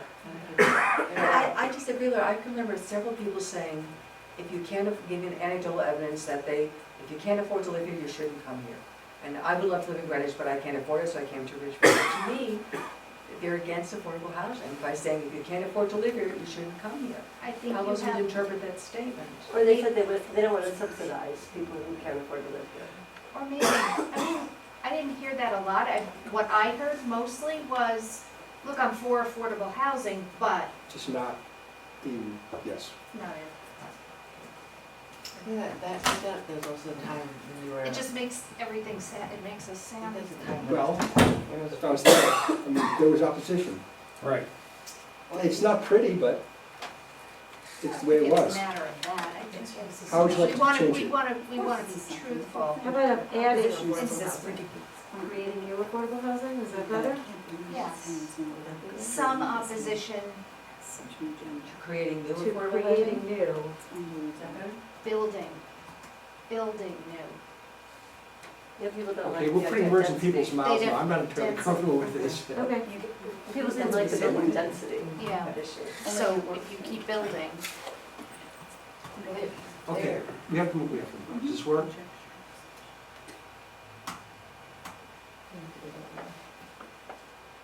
I'm sorry, you don't have to copy everyone. Anything, okay. No, anything that goes into the plan you have to copy. It's like if there's debate or discussion. Oh, for God's sake. I'm sorry, just think of all the things I had finger strength. All right. So everybody has had this. Are there any more comments on this? Are we okay with that, Lori? yeah, thank you.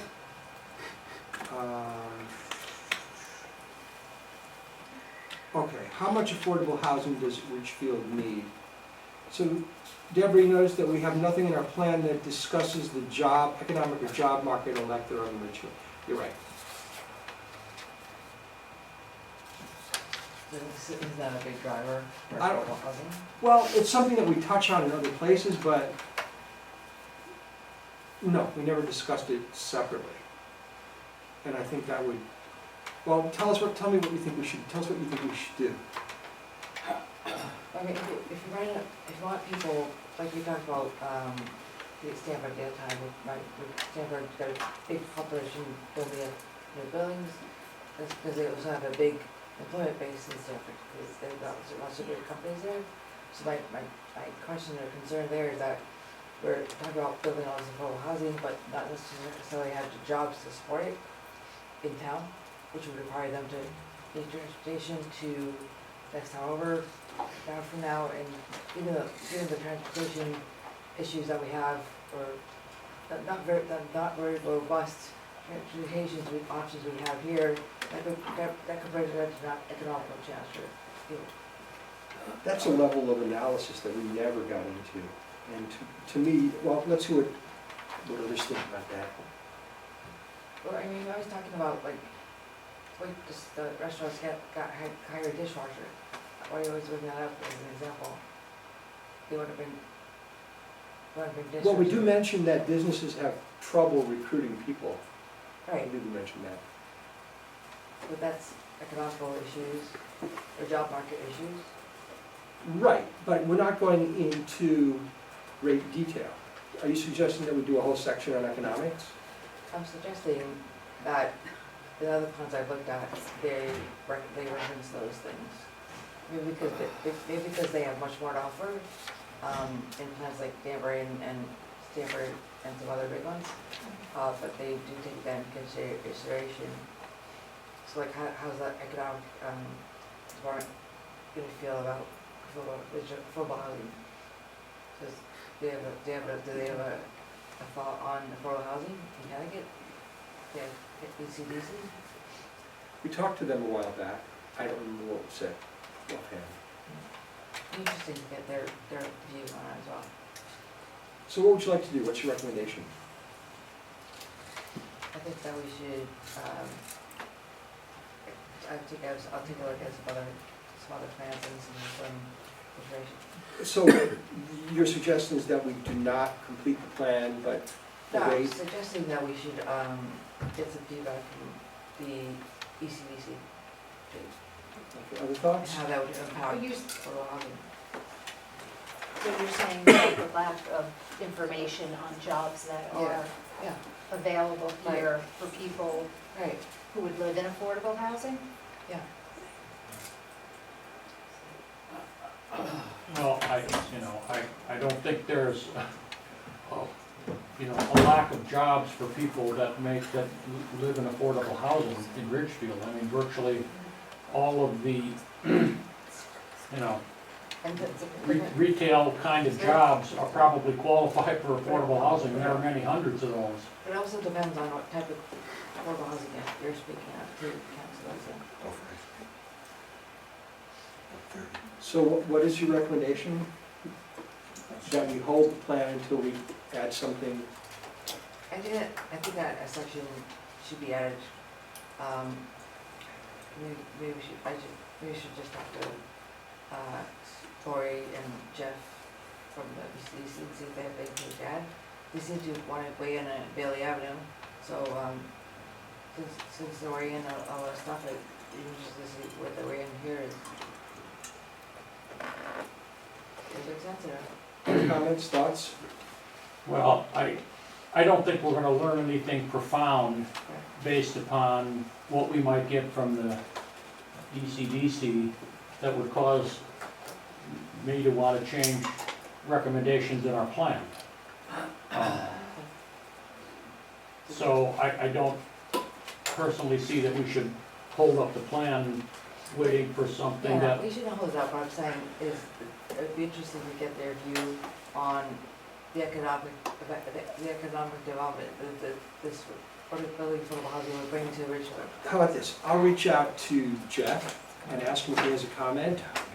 If there's a comment, I will circulate it to the committee. And all you have to do is, not as group discussion, just give me your approvals and I'll put it in the plan, assuming that that it would go along with any other approvals. Jeff who? Jeffrey, sorry, Jeffrey. Jeffrey. Lori Nort is the chair, Dave, not Jeffrey. Who's the? Lori. Lori Nort? Lori Norwood. Gloria Norwood? Yeah, Jeff's the chair, the secretary, Okay. but Then contact her. Okay. they went in on Bailey Avenue for a reason, and I don't know what the reasons were for it, but I'd be interested to see what their thoughts are on building more affordable housing and how that affects the economics of Ridgefield. If it does at all.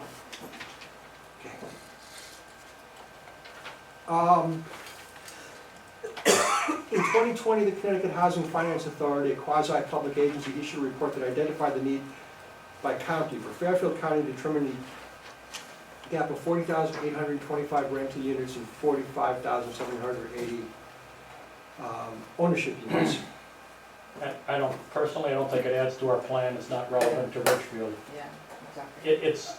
It may be factual, but it's, So, okay. what do you do with it? I mean, Well, it tells me that there's a housing crisis, that the housing crisis that people talk about is very real and it's here. We stripped out all of the numbers that had anything to do directly with Ridgefield. Should we remove any reference to urgent national need? I'm not against the fact, and I truly believe there is a housing gap in affordable housing. This doesn't help me to determine what that is in Ridgefield. Other thoughts? I agree with that. It's not specific to Ridgefield. No, because everything specific to Richfield I was instructed to take out. Well, right, and. So that's why there's something specific to But Richfield. the ones related to Ridgefield tended to be, the extreme views of what the gap was. That's your, right, but that's your opinion of that. That is, right, I mean, they base it on statistics. right, but is this relevant to those same views? Is this the one that if you translated to Ridgefield would say we have a gap of Yeah, if you did it by, if you did, 2,000 or whatever? if you did it proportionally by population. And I'd yeah. suggest we take it out. I don't, I But just, then are we taking it out because we don't like the number? no, because it's hard to relate to this. So if we took out the Ridgefield specific one, then this one makes it even more obscure in terms of what it's trying to mean. I mean, again, I don't dispute the fact, I know there are some that don't like the plan that says, that believe that there's no need for affordable housing. I think what we kind of agreed to is that we have an objective, like it or not. The state says 10% is your objective. These other numbers were far in excess of 10%. The state objectives has strictly to do with 8-30G. They're not saying that you have to have 10%, they're saying if you want to be exempt from, let's just Right. back up a second. Right, but these other numbers, which are much larger, and we've already admitted, we're not gonna get to the 10%, not now, not in the short term, probably not even in the long term. So to put a number out there which implies it could be 4 or 5 times that amount, I just don't think, it's not benefiting our plan. Yeah, it just gets people angry, Yeah. you know, Yeah. it's a potential to get people angry. In what way? Well, as Ken just mentioned, you know, that the number is on the higher side, it's Oh, above no, and that's beyond true, the that we 10%. took out the We took that specific, out, we took out the specific, here's the way it says now, okay? Measuring need, there have been numerous studies and analyses. A 2020 report by the Open Communities Alliance used US Census data and then used a formula, what they call a fair share, okay? In 2020, the Connecticut Housing Finance Authority issued a report saying there was a gap, we just talked about this, of 40,000, 90,000 units. And the Regional Plan Association, a nonprofit that focuses on housing policy in New York, released the Fairfield County Needs Assessment in 2021. And then the Western Connecticut Council of Governments issued a plan, and issued research in 2020. So we're saying it's been studied, we're not even saying what the results are. I wouldn't even have a problem if it said that, all of these things point to numbers that are far in excess of the 10% suggested under 830G. But the 10% suggested or 8-30G is a completely arbitrary number. I understand, but Yeah. I thought the They're point was, giving us I thought the point you were trying to make was that that these numbers conceivably much bigger than that, right? Okay, but it's bigger than even 10. Much bigger than that, so So you just say take out the numbers, but leave the studies in without. I'm leaving the studies in, but you can say that, something that all of these studies suggest There's a housing gap gaps that are larger than- far in excess of the 10%, Yeah, to be more objective of, generic about it. Right. right. Because there's a counter argument that people say that Connecticut's losing population, and do we address that at all? Fairfield County is gaining population. Fairfield County, Connecticut as a state.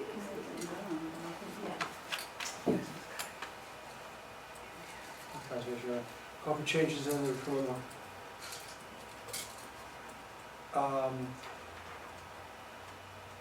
In the end, let's see.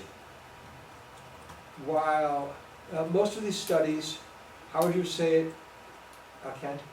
Well, most of these studies indicate a gap in affordable housing far in excess of the 10% objective targeted in 830G.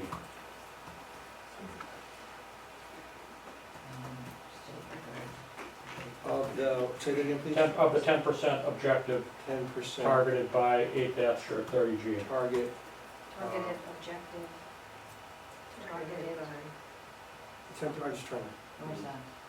the 10% target Setback. set by 8. Set by section 8-30G. Does that work, Kent? Yeah, it works for me, I mean, that's, Everybody else okay with this? Consensus? Designs? Okay. All right, so on this one about the waiting list, so there was a question of duplicativity. That's the word I just made up. So I contacted them and they said, yes, some people are on multiple lists, which was news to me. So I said, can we find out if just how many names there are total on the list? That'll give us an idea whether, there's 30 or 75 or 100. They sent me the current numbers, but I don't have the answer back yet on how many unique individuals are on the list, and I think we need that number to put there. So is that okay if we do that?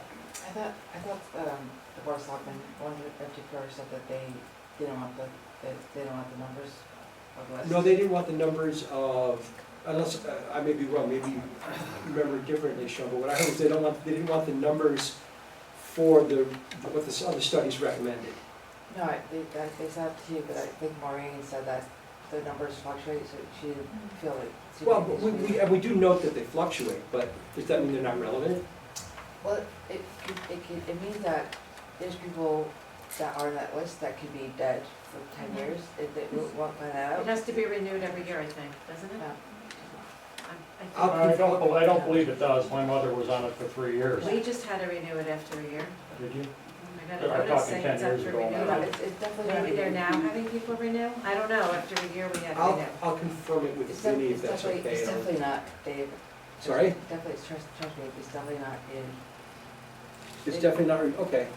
But let's get the details on it, So I guess because it's not irrelevant, I don't think, if it's a fact. also, but just going back to the point of, those lists are lists, and they could be garbage in, garbage out, and like, they mean nothing, because once you get an apartment open, you can call 20 people and reach nobody. Or, because they passed. They passed away, or some Right, people already, exactly. some people say, wait, you need me next Thursday, I Right, so can't do that. It could also set an expectation of, wow, this didn't take as long as I thought it would, because they have this, it says it would take 3 or 4 years. But if I understand the process, every time they have an opening, Yeah. they start to go down the list in order. Yeah. And every time somebody says no, they don't want it, they get crossed off the Yeah. list. But what happens is they go down the list, they call them, they ask them to fill out paperwork, if they have bad credit, they get rejected. That's the one. People have bad credit, you're not allowed in. So people can't think of affordable housing as like the savior that it might be, because it's not. If your credit doesn't stand up, they don't want you. Well, I think we were trying to do 2 things. One is, you were going to try to get the most recent numbers. Which just I have, updates which are with- higher than this, by the way. What's that? The more recent numbers are higher than this from there. Okay, so we're gonna get the most recent numbers, and we're gonna try to be able to say something like, of the 150 people currently on the waiting list, we believe there are 37 duplicate names. And you can't take them off any one list because Right. they're on any of it, but I think the point will still be, there's going to be almost a, close to a 1-to-1 weight versus units available. Maybe it's only 2/3 to 1, but it's obviously indicating that the need cannot be satisfied in the short term with what we have in available stock. And it may not be as, quote, compelling as these numbers that may have duplication in them, and it does fluctuate across time, but I think if we do those 2 things, right, get the most current data And and then clarify the uniques. clarify the uniques, I think we're being as factual as we possibly can with data that's a point in time. Does that work for you, Deborah?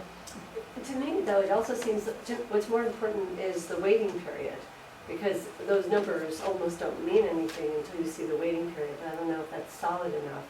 But we did have a lot of discussion in these meetings about, how many are repeats and how many are this and how Can many someone are that. say anything? I don't know if Numbers any could fluctuate. say anything about the waiting period, but you could always ask him, I guess.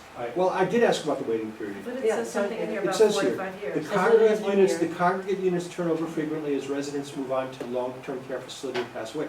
The wait can be as little as 1 year. At Ballard Green, the wait is usually about 5 years. I think that's really useful. So we should maybe include that. It's in here. It's there. It's not right here. but it's- Yeah, it's in here. It's right here. Maybe I should Oh, I'm put sorry, that okay, I didn't read, in okay, bold or something. I see it, Yeah. very good. So that's All right, The so, waiting list doesn't seem quite as useful Yeah, to me. I think that your paragraph says more than having the list numbers But they do change. So we'll leave in the waiting periods, but take out the actual numbers, that's what you want to Maybe do? put in bold the waiting periods, how long they That doesn't, just means it's in bold. are, or italics. But do we state someplace else what the numbers of affordable units that RHA owns? Yes. Mhm. I personally think that having a number is, if we put the qualifiers in, is important to have. It's not 5 people waiting, 5 people waiting 4 years to me is very different than 80 people waiting for 4 years. I think that both numbers are important. Right, there also have to be some, I recommend that we add some distinction between who can live there and who can't. So for like congregate housing, that you have to be elderly or frail to live there. By right, you can only be senior and disabled to live there. Like there's three people from Prospector that moved in there recently. So it's good news, bad news is they're tying up those units for like another 50 years probably. So you think if you tell them Okay. that the Meadows are family units, therefore I heard family units, the others are restricted living types.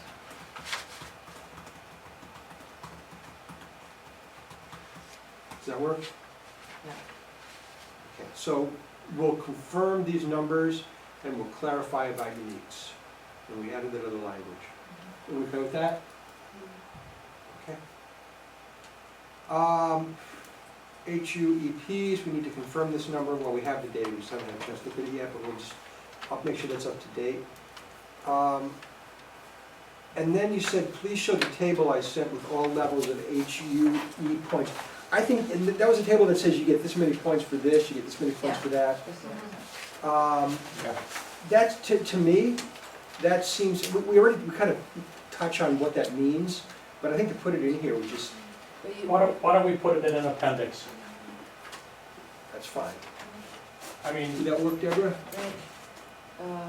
reference it here or put a link to it like you've done with so many other things. Yeah, I just like the way that they put it here, by income level, it's very straightforward. Yeah, right, but that's, Because somebody that, like, would look at this, as you're trying to build a project, they could say, okay, this, if I had all these points, I can get to this number. But the 2 bookends are kind of the 0.5 for seniors, which is disappointing, I mean, right? yeah. Because it gets less than 1-to-1. And, at the, the high end is what? The most you can get is 2 points, or can you get 3? Well, then there's bonus points, like Right. if it's 3 bedroom, you get a half a bonus point for 3 bedroom. It's not, the fact that it's a complicated point system is relevant. The value of each point is not relevant for this discussion, I believe. I agree. I personally would put it in the appendix if somebody wants to understand it in more detail. Yeah. They would be I able think to it should go in the investigate it. Okay, so we'll move to, Because I think it's important for people to see that seniors gotta have a point. But that's in the narrative. I mean, I thought Dave did a good job of summarizing the most important issues from the table. That I think sometimes when you look at the whole table, I haven't seen the table, but the senior issue is an important one, and he has it in text, so. from Yeah, Dave. this is a lot of work, and thank you so much for doing all this, and sorry we're being critical of it. It's You know, not just- critical, we're just trying to get this done, that's all. All right, so the time, okay, under the provision, based on the annual rate of application the past 20 years, we would expect to see about 17 additional deed-restricted units in the next 5 years. And Deborah said this time frame is incorrect based on the feedback from the Board of Selectmen public meeting. Where did the 17 additional units come from? I thought the number was 125. No, 125 is the total number. The 17 units was based on 20-year historical data Right. But for I 8-30G. thought Rudy said that you used a. Well, what Rudy did was he looked back 5 years, Right, which takes us right to the end of the moratorium, so there was a big burst. okay. Right at the end of the moratorium. So that data is really going to be corrupted by the fact that everybody was in line waiting for the beginning of that. How long So- is- yeah. That's why we went back 20 years. So that's where the 17 number comes from. Do you remember that conversation? Yeah. Right. Okay. Mhm. The point is, any breakdown of numbers, be it 17 or whatever we put in, it's a guess. I mean, one thing we know is it won't be 17. That's the one, it might be 12, it might be 40. But it's unlikely that it's gonna hit a number just like that. It's a statistical Right. evaluation It's of what as it might likely be. to be wrong as any other number. Right. Well, it's Right, about but- 17. That's, yeah, that's what I said, Right. about 17. Is that okay, Deborah? Yeah, but I'm not the, I'm not the committee. No, but this was your Your comment. concern. Right. I wanna make sure that we Yeah. address your concerns. Is it clear Yeah. now? You okay with that? Yeah. Great. And once again, you can say no. You know, we can vote on it, please. And we're, at the end, we're gonna vote on the entire thing. If Or we're, we're clearly gonna vote on the entire plan, but we could also vote on individual right. sections or comments. Well, right? let's see where we're at there, but then we'll determine what's the best vote for us. But Right. yes, we hope because we have to deliver something to the Board of Selectmen Right. in the next couple of days. What if we were proactive?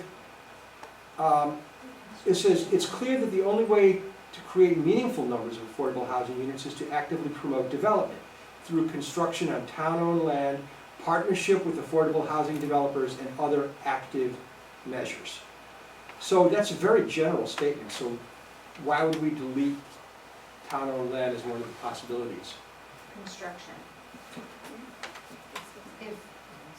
If we were I mean, I still think reusable should be number one, but through construction, now we're talking adding more buildings. We're talking about being proactive. It doesn't necessarily come from new construction. We could add a line having to do with retrofitting old buildings. So it was adaptive reuse. That could be added to it. If we were, yeah, because that should be, one of the first things we're looking at is the adaptive reuse. Right. That should be priority. Yeah, I think I heard somebody that you guys identified a bunch of So- buildings in Ridgefield that aren't you being used right now? Yeah, adaptive reuse. Adaptive reuse, construction on town-owned land, partnership with affordable housing developers, and other active measures. Retrofitted buildings. Sorry? Retrofitted existing buildings. Well, that's adaptive Yeah, reuse. good. Is that okay, Laura? Yes. Deborah? New construction on town property. You think- Well, it's not just via 8-30G units, there's lots of stuff that goes in on town property that isn't 8-30G. Right. So that's obviously, that's factually the law.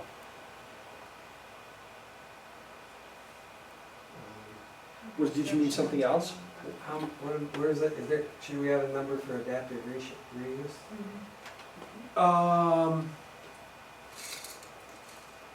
We could? Do we need Maybe numbers? Yeah, do we need Yeah. that? Yes, because we're coming up with 125, Oh. remember? That's how we set our goal. How can we come up with a number for adaptive reuse? TBD. It's just a guess. You got it. And or. Okay, that's good. And, or, okay.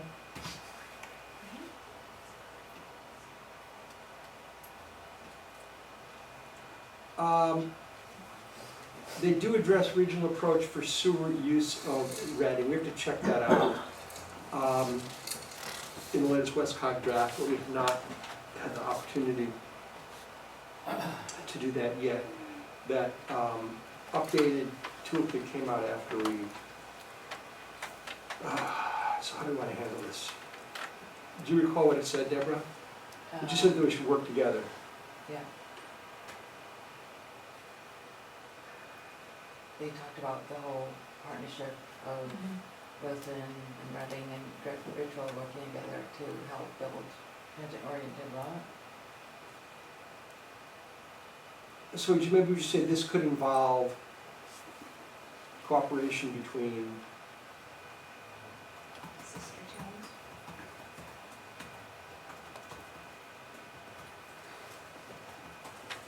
Sounds like Reading is actually trying to move the train station away from Ridgefield. Right. That's kind of working against us.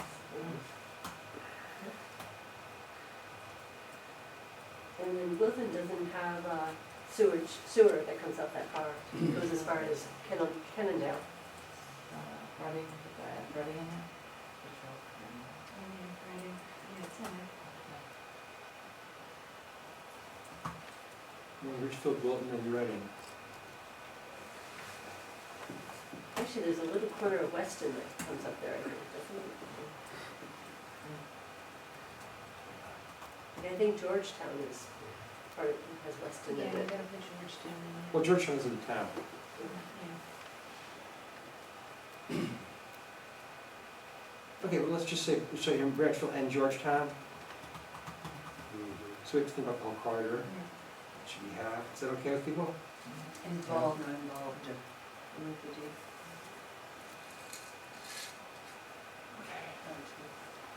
Is that one okay? Okay. For 2 years, Ridgefield has been working on our own affordable housing plan. And the "our" here refers to Ridgefield, I think, is the way it was written. Maybe it's not the way it's understood. Do you have a suggestion to rephrase that, Deborah? On its affordable housing plan. On what, on its own? Okay, good. So everybody okay with that? And how, Yeah, and how about northern Ridgebury? Would that fall into this at all? That's Ridgefield. It's Ridgefield. It's part of I Ridgefield. know, I'm saying like it's right next to Rivington and all that, Oh, that's David. development. I know, but it's on the border of Denver. Yeah. But Branchville and Georgetown is really a sort of multi-local approach rather than just trying to make sure things are smooth and working well on the borders. But yeah, I mean, we do recommend in our recommendations working with other towns. Yeah. Do we reference Turner Hill area or, So- and Dave, this, right there where it says the Westcog draft, that is our link to the Westcog draft, right? So if people are concerned that Westcog isn't being acknowledged in our plan, it is linked via that comment there. It was linked to the previous version, but we have to now link it to the latest version. Right, because I mean, that's the one suggestion I gave you, which was to make sure that, that the Westcog, data Right. set is made available through I this think plan. we fixed that when we were on the phone, right? You looked it up and, yeah, so I it's linked. did, but you confirm it on the most recent one. Okay. Maybe, could we be more explicit? Because this, you've got to obviously know that to click on that, you would get it, It says 2022 in the link, by the way, so is that means Does it? Oh, okay. And I'm just on, It says upload / 2022. Well, they're slash- both 2022. Oh, they were? Oh, great. Is that the most recent? We'll just make sure. Okay, that you'll we make just- sure, okay. we just link that up. all I would ask is that something be more specific. For reference, the Westcog toolkit is available here. Be very specific, because I read this and Right. I guess I could figure out that if I clicked on it, I would go there. So we'll add the link here. That's fine, put the link Was there there. something else you wanted to do? No, I just want it to be, so it's very clear that if someone wants the Westcog toolkit, they can see it, and it's referenced as such. Mhm. Right, so we'll make sure the link is there. And Deborah, was this you? Yeah. You added all of these things Yeah, here from the I- plan of conservation those are- development. What did you want us to do with There's that? like all the maps from the zoning maps on there, the watershed maps are on there, I think we should have it as amenities.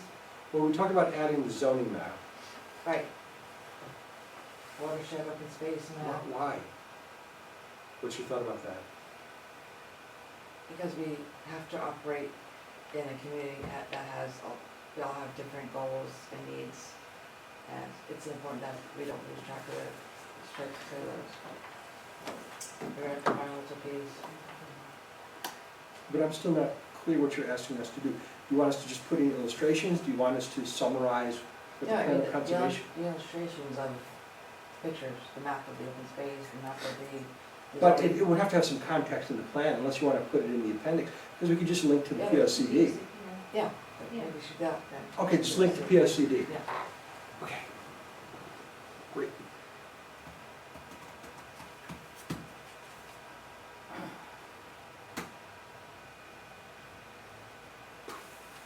And this whole area is, like I recommend that we just mix the action plan and make this the strategy, and then you've got the action underneath it, so it's kind of serves the action plan status already.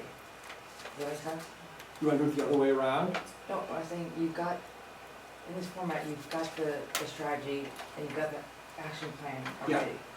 already. So create another page, 12 section to me. Okay, let's discuss that when we get there. Seems redundant. You're right, I know, I saw that comment, let's wait till we get there. So this is the section with the strategies and tactics.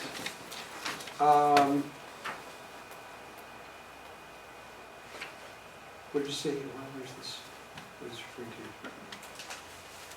This plan does not address, does not discuss environmental issues, open space Yeah. maps. Oh, That's the. it was the cross link. Yeah. All right. So what are you saying here, Laurie?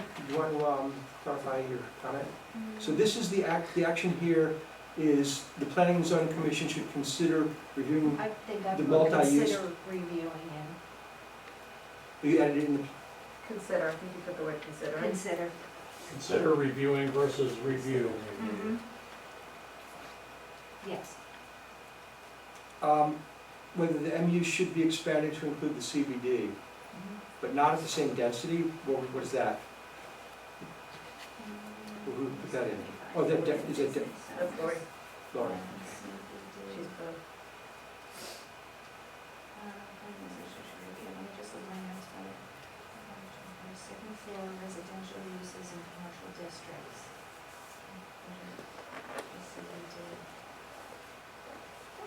Remember, I do have that one at the same density. Take that out now, that might have been for something else. Okay.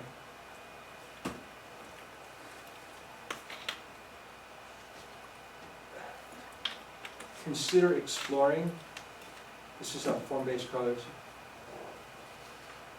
Well, they should think about considering exploring, I'm sorry, you should.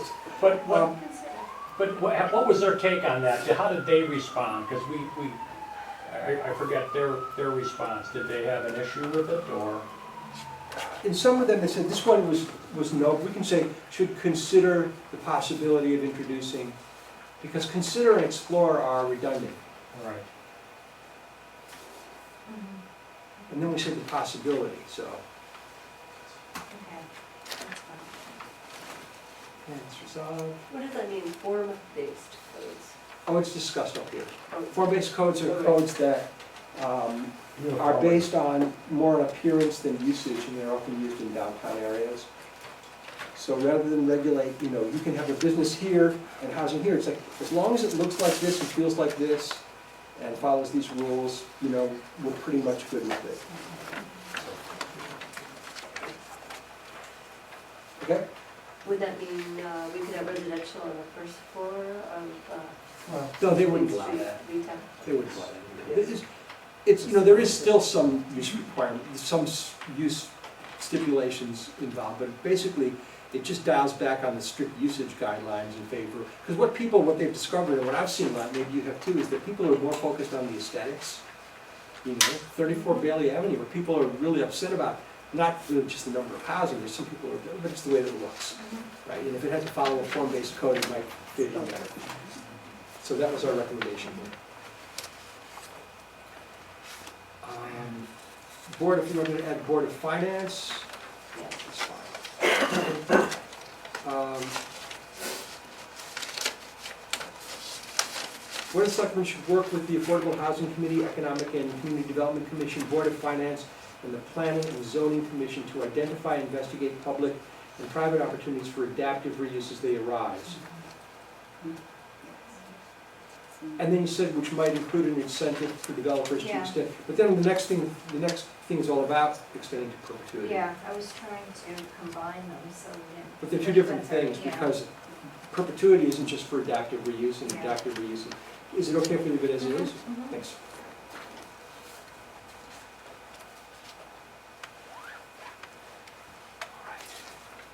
Remove and combine with above, Lori. Yeah, that's fine, yeah. and it was next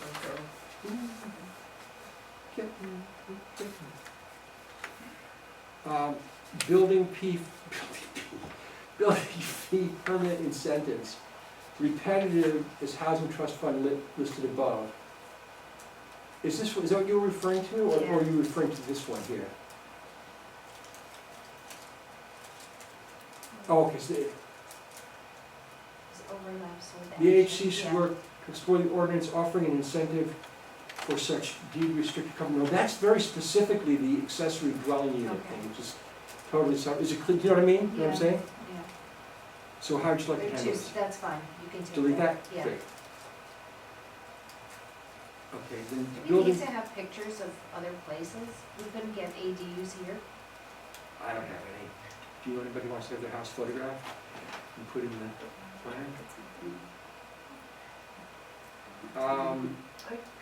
I could come up with an architectural elevation or something like that.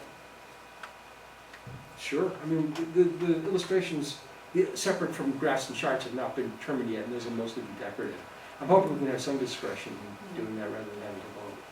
I mean, the only thing that, it's distracted because it says Burlington, Vermont, not because of what it looks like. Right. And then the other So one, if, Portland, Just take out Oregon. Burlington, Vermont. I'm not suggesting they're even bad illustrations, it just, you know, Yeah. Do we have to All of a define where sudden it's from? Burlington, Vermont shows up. And the other one says Portland, Oregon, Yeah. and it's kind of a funny color. I'm not even sure why it's relevant. I assign you to find me better pictures. If you, yeah, seriously, if there's Connecticut-based ones, that'd be great. Dave, If we can find them, I put that in. if somebody wants to search them. I put that in as repetitive, cause it just. I'm sorry? I put that in as repetitive, cause it sounds just like the housing trust one. Yeah, that's, The examples you're using are just like housing trust one. that's me. Are we done with ADUs?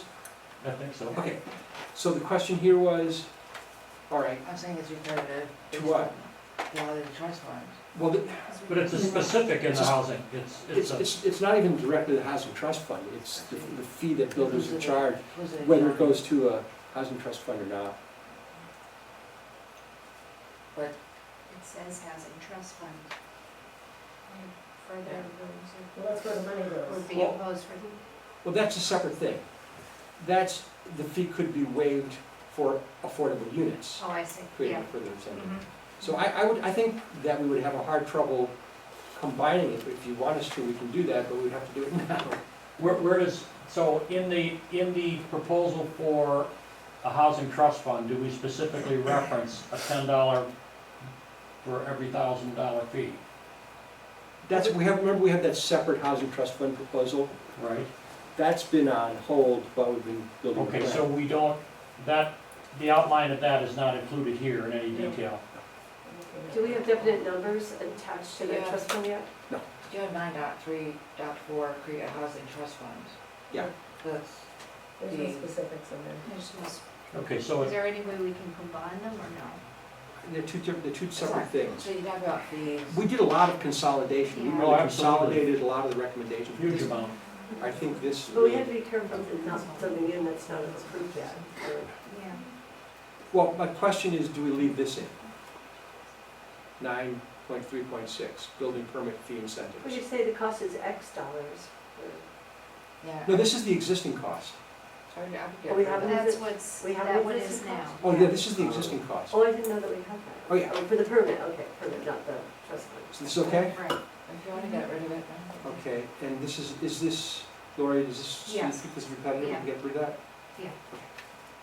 Cool. Trans-oriented development, Right, go back to there. I wanna- Towards the end there, you see that part in parentheses? Perhaps we should challenge the state. That's the part that I meant to put in as a comment, but I actually put it in. Put it in, that's what I was doing. So, Oh, where? so we haven't discussed Oh, I it see. really, but I guess I was just suggesting that we should challenge the state to further subsidize improvements for Branchville TOD. Yeah.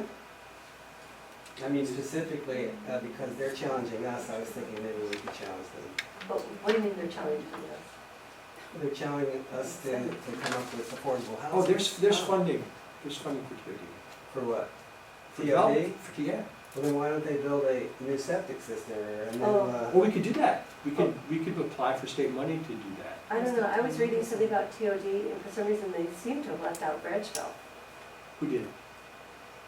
I'm not sure about where I was, if I was reading, maybe I was in Desegregate Connecticut, which, the one part of Desegregate Connecticut that I strongly agree with is the transit-oriented development.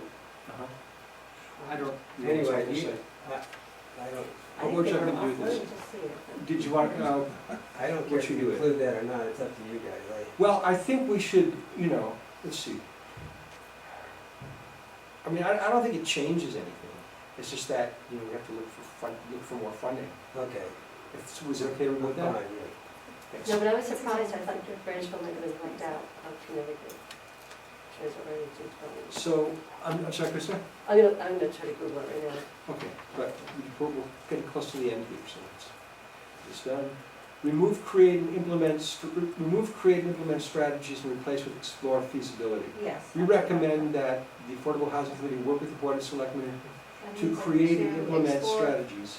To create and explore feasibility, and explore the feasibility for TOD in Branchville. But that's been done, studies have been done. That was that study on the right, 141 pages. But are we at the point where we're gonna implement strategies? Yes. Well, it still says create and implement. Yeah, we can create, They really want it. so now we have to take what's in the plan and turn it into strategies. So I think it would be redundant to say feasibility. I'll put it in there if you want. Yeah. It's not something It's I'll all try right. to hold it $1 down. million. Yeah. And you More want than to that. hyperlink the illustration? Will you do that? Plus they have state land down Yeah. Then they can help us with that. Oh, it's here. Oh, It's- duh. Okay, sorry. We can hyperlink it if you want, but we'll do that later on. Okay, other strategies and tactics. So, Cheryl, you had a question. It may be worth launching an ongoing informational series about ADUs, and you said through ongoing informational sessions, homeowners. Oh, I had just rephrased it, but you can leave it, I mean, whatever. I had done it, We said should help. Our recommendation is to help develop a program of promotion to inform homeowners about the benefits of ADUs and the requirements for development. it was the highlighted part, I just thought it read better, but it was fine. I mean, it's not, in the interest of time, we can just leave it, but I had just rephrased that, just condensed it a little bit. Allowing accessory dwelling units is one thing. Is the one thing, it was just very informal, like, allowing is see. one thing, actively encouraging is another, I had just rewritten, just my way. So it is important.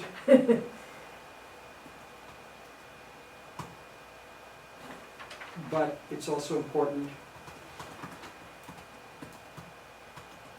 to encourage homeowners to create them. Right. Is that okay? I just, Yeah, I like that. this might be all side last night. No, we'll do that. Just for living. All right. The summary and action plan, okay. So Deborah, you suggest we remove it as it's covered by section 9.0.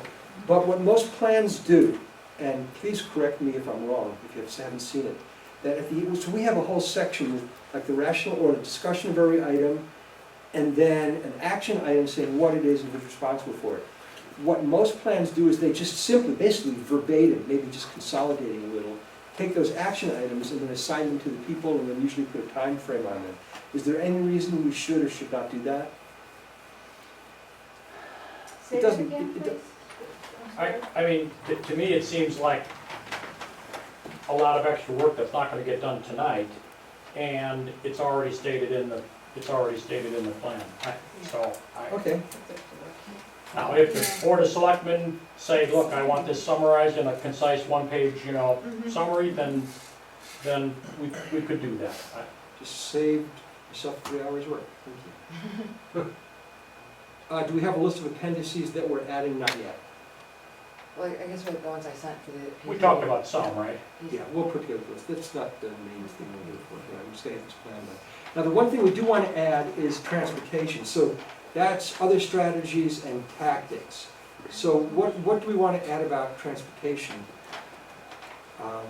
Ken, do you want to?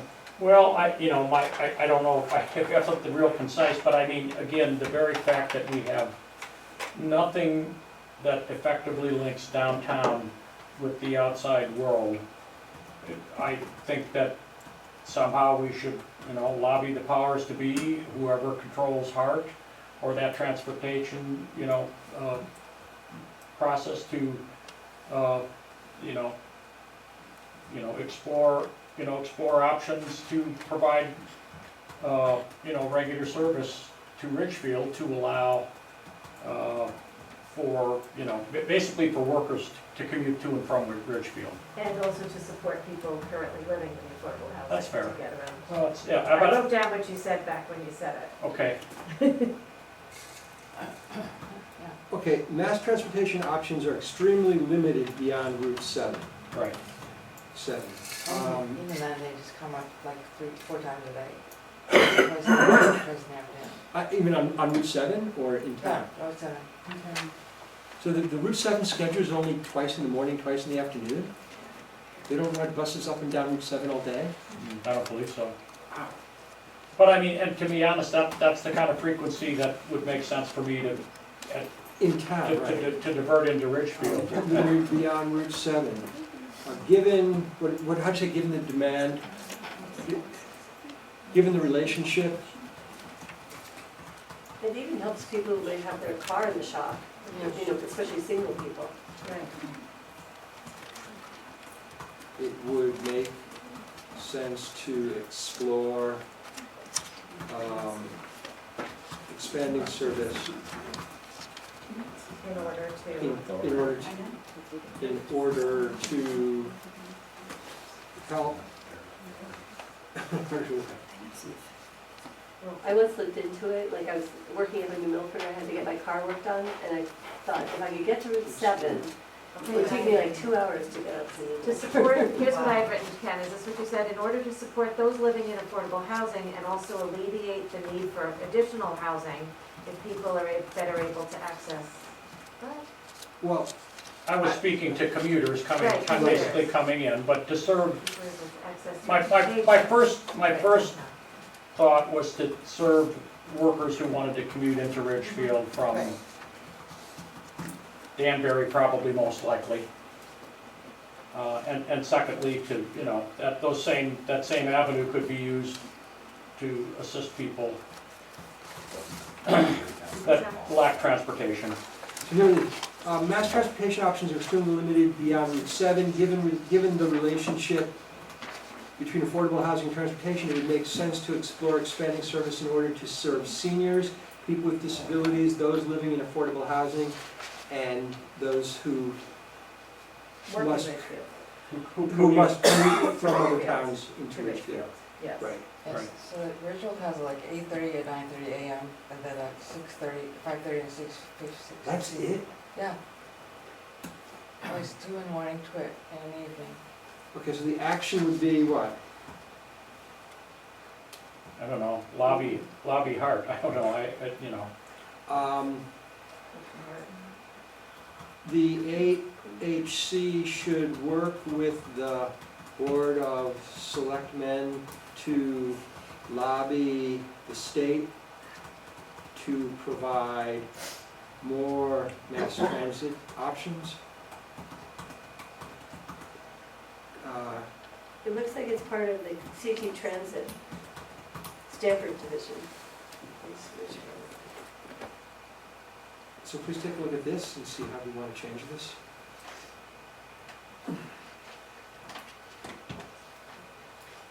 it's fine to me, I mean,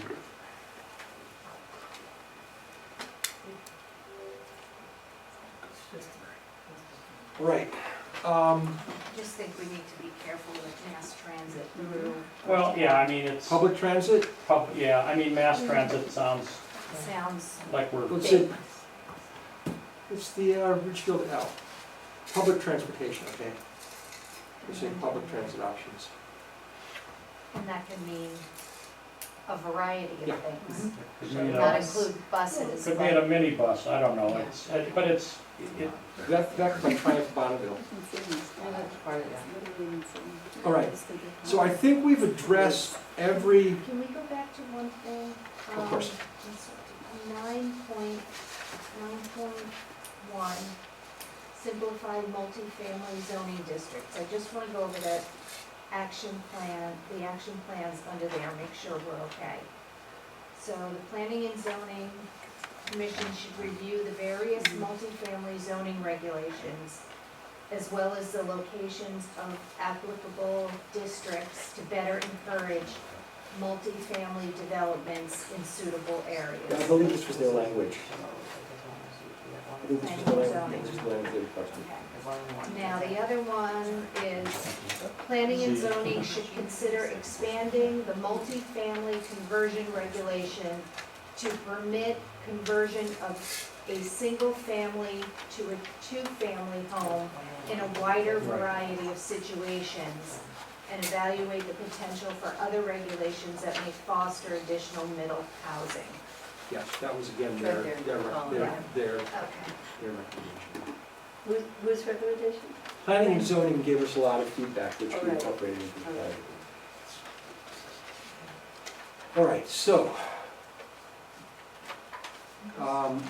that gets us through what we have here. Now, the question is, what we I'm wanted to. sorry, if you can just Oh, sorry. tell me where that is on theirs, wherever I have it in the public service and practice. We recommend planning and zoning work to the affordable housing improvement center for developers and we fully recommend the housing trust fund. Planning and zoning, I just wanna see what number it is, they gave us like Well, 18. yeah, the numbers have changed. Yeah, we recommend affordable planning and zoning. MSDD regulations with an inclusionary zoning requirement and affordability set aside. Did you see that on number 11 from the planning and zoning? Did we include this? Which one is it? Number 11, we recommend this, 11 what? on the planning and zoning, the memo from Rob. Was on his actions. 11, but we have 11 point this, 11 point that. No, 11 on his. 11 on his.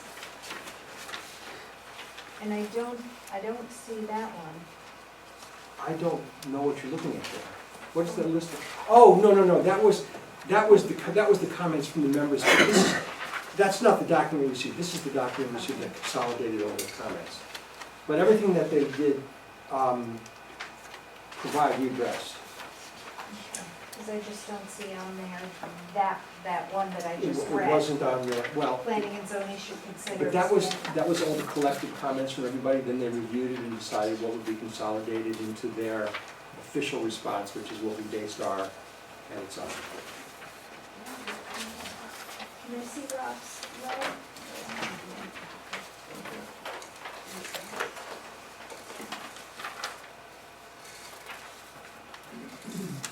And this one is, which one? Did he show you this one? This is what I received. I Yeah, did- planning and zoning, should consider expanding multifamily conversion regulation. Is that in here? I don't remember offhand. I think what he was saying was that with the multifamily conversion as a write-of regardless, we agreed this can be reviewed, although the full recommendation as written may be too ambitious. The limits on building age are prudently designed to prevent backdoor multifamily conversions. Oh, no, that's not. I don't know anything on that. Does everybody see that? I just want to be clear Yeah. before we okay that one.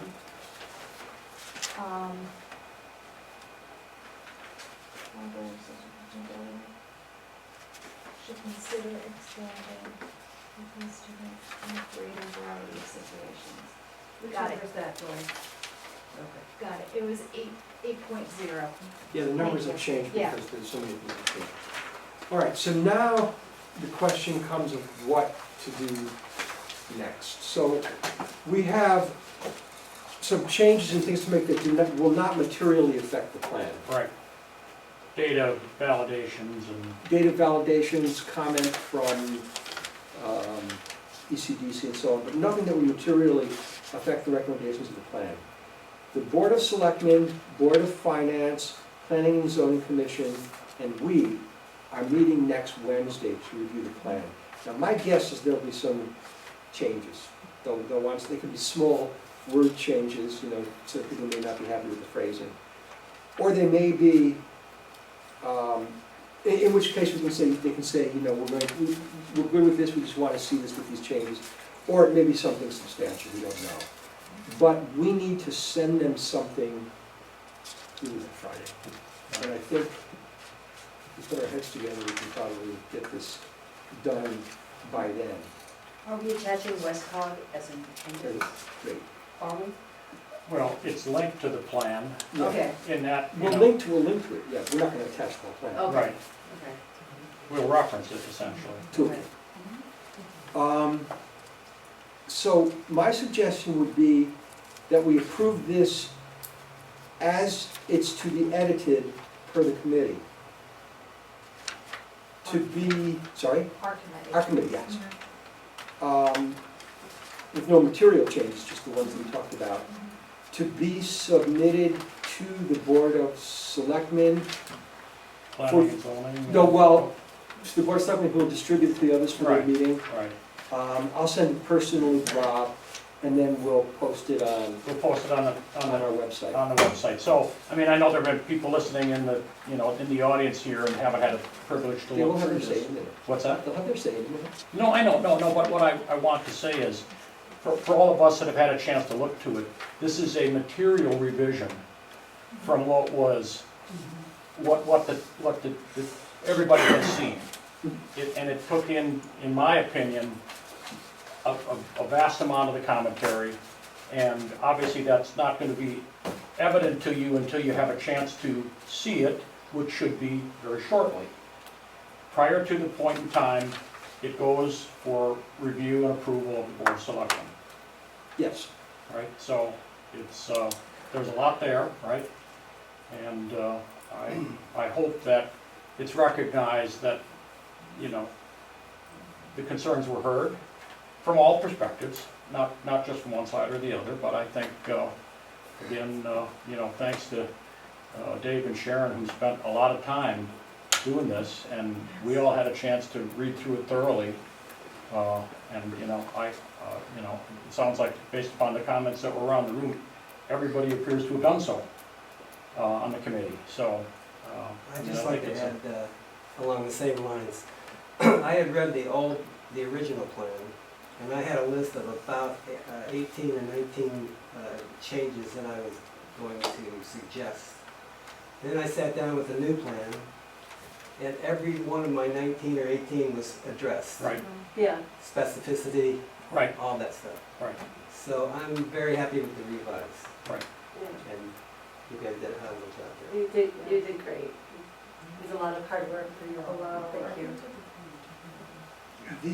So what we would want to do then, I think, is have a motion, and you probably just, I think I'm even allowed to make a motion in these situations. Sure.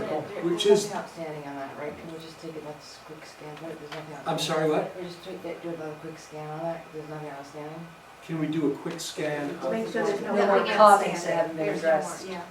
that the comment field is Is doing. it getting, Well, it's just, well, we went through them all. Is that all the way down to the bottom? Is Yeah, that that was what you're the end. saying? I just want to be sure that all the comments have been addressed. I was also trying to follow along and looking for highlighted, things. Remember there was one that he had missed? Right. So I wouldn't have put every single one, but I think I was also looking as he was scrolling through, just so you know. I was finding like the next yellow patch. Oh, this is one we didn't discuss. Okay? The bylaws. This is, yeah, so what happened was, Rudy mentioned in a public meeting that, you know, we might consider allowing deed restriction of certain properties. And he said, for example, Casagmo, where, you know, deed restriction might be a good deal for somebody. And Casagmo got up in arms, and the board proposed a bylaw which was voted on by members to prevent anybody from deed restricting their property in any way. Which we're not sure even to this day if it's legal. Oh, that's I've checked with the state, it's probably legal. But, you know, It is what it is. it is what it But is. bylaws can be changed if Yes. the board decides to make No, a the motion. board can't change the bylaws, people have to vote on the bylaws. Right, but someone can make a motion But to if there change was, them. if there was an incentive that was all of a sudden attractive to a bunch of people, they Right. could obviously go to the board There and was do no something. discussion, it was just Right. out to vote immediately after Rudy said it. Right. So what we say here is, however, Casagma owners recently approved a bylaw that prohibits the deed restriction of any unit as affordable. Why would we put that out? I mean, it's true. Why do we say that? Because that's part of NOAA, but I don't know if we need to say what's in their bylaws. Yeah, I tend to agree, I didn't see that either, but it's neither here nor there. I mean, yes, they've done it, but it doesn't change it from being naturally occurring affordable housing in some cases, right? And the bylaws can change if they vote on it. I mean, Laura's They vote making a on good it. point. Yeah, I agree. Yeah, okay. When did they do this, When did they make this change? It was, yeah, a couple of years ago. But even the for example, why do we have the for example in there? I would scratch that whole thing. The what example? I mean, For it's, example, yeah. Well, it's showing NOAA. oh, okay, I well, would keep it, because it's showing that we do okay, I'm sorry, have- but the for example, right, I got Yeah. it, never mind. It didn't talk about the deed restriction. So we have to just get the heat points squared away, right, Dave? That was one of Yes. the ones. Well, we're gonna add your table to the appendix. Yeah, well, we'll look up the appendix. Right. Unless maybe, Debbie, you want to help compile the appendix this time? Yeah. Great. All right, so with that done, what we would need is, did we start the motion? No, we didn't. And by the way, I'm sorry, the last sentence of the first paragraph is a typo, I didn't wanna. Households, People of address oral, I think the word addresses should be in where are we? there. It's underlined in blue. Take a dress out. People of, take out the word address. Of all. It should be two, I think. No, just take off address. People of all. I don't know why the word address is in there. Yeah. It was probably one of us editing that was. We'll adopt this plan to help make more affordable housing for people of, okay. Oh, yeah, there was a typo I saw in my version, like, Right. Printed out and We then will, you'll get we will things. further proofread. yeah, the 9.1.3 had a typo in the title. We'll send it around for proofreading after, thank you, but, yeah, and we'll definitely grab all of those. So the motion would be to prepare a draft of this document. Well, a motion would, to me, it would be to allow the draft of this document as discussed in our 622 meeting to proceed forward to the Board of Selectmen for their consideration and further distribution. And to the Planning and Zoning Commission. And to, yeah, whatever, whoever, Am I making, you're making the motion? No, okay? I like Ken's motion better. yeah. Ken's made a motion to allow the draft of this document as discussed at the 622 meeting to, Be submitted to the Board of Selectmen. Board of Selectmen and Planning and Zoning For their for their consideration. consideration. And further discussion in the, whatever the date of the meeting is. And their instant approval. 29. Right. 629. So should we have about 6:20? 629. All right, is there, you want me to read the message, the motion, please? yep, Kent made a motion to allow the draft of this document as discussed, at the 622 meeting to be submitted to the Board of Selectmen and Planning and Zoning for their consideration and further discussion on 629, or at the 629 meeting. At the 6:20. That's great. Second. Joint meeting, how about that? Sure. Second? Deborah seconds. Any- All in favor, Well, say. is there any further discussion? Oh, I'm sorry, you're right. Wait, hold on 1 second. Do you want to say as discussed and edited, Yeah, I would say, yeah, let's Yes. make it discussed and edited, please. or revised, or, Right. okay, edited or revised? Okay. At the, okay. Could So- you turn that off, please, just press the button It's so twice, loud. it's loud and, there's a power button up front. Here, Roger, right here. Press it twice, please. And I think it needs a minute, so, There we or you break the Silence. That's like, suddenly your 3-year-old's gone from the White room. noise. Woohoo! All right, there's still a lot of work to do, but this is a big hurdle. Congratulations to everybody on the committee for Thank all you, your Dave. work in getting us to the 10-yard line. So we've only got 10 more yards to go. So there's 2 more things we have to do. One of them is minutes, but let's save that because then everybody's been here for a couple of hours. So if you have comments, public comment or questions, this would be the time. Andrea? Thanks, Dave. Andrea Beebe, 378 Main Street. I want to thank all of you for working so hard these last 2 meetings. It was nice to see real collaboration. But I do have some concerns, because I wouldn't be me if I didn't. I took exception to the comment of people are against affordable housing. I've sat in a lot of these meetings since the fall. I don't think anybody's particularly against affordable housing per se. I think what we're against until a plan really is coming together is a poor plan for affordable housing. You know, I live in downtown, and my concern is if all the affordable housing goes into downtown and the density increases and increases, the traffic really is going to become problematic, and now you have a huge thing going down at the bottom of 34 Bailey. I really think we need to stop and look at where we're putting this building, and I love the idea. I know I've talked to Krista, I know I've said this in many meetings, about the adaptive reuse. I really do feel that is the first and foremost place you need to look for housing.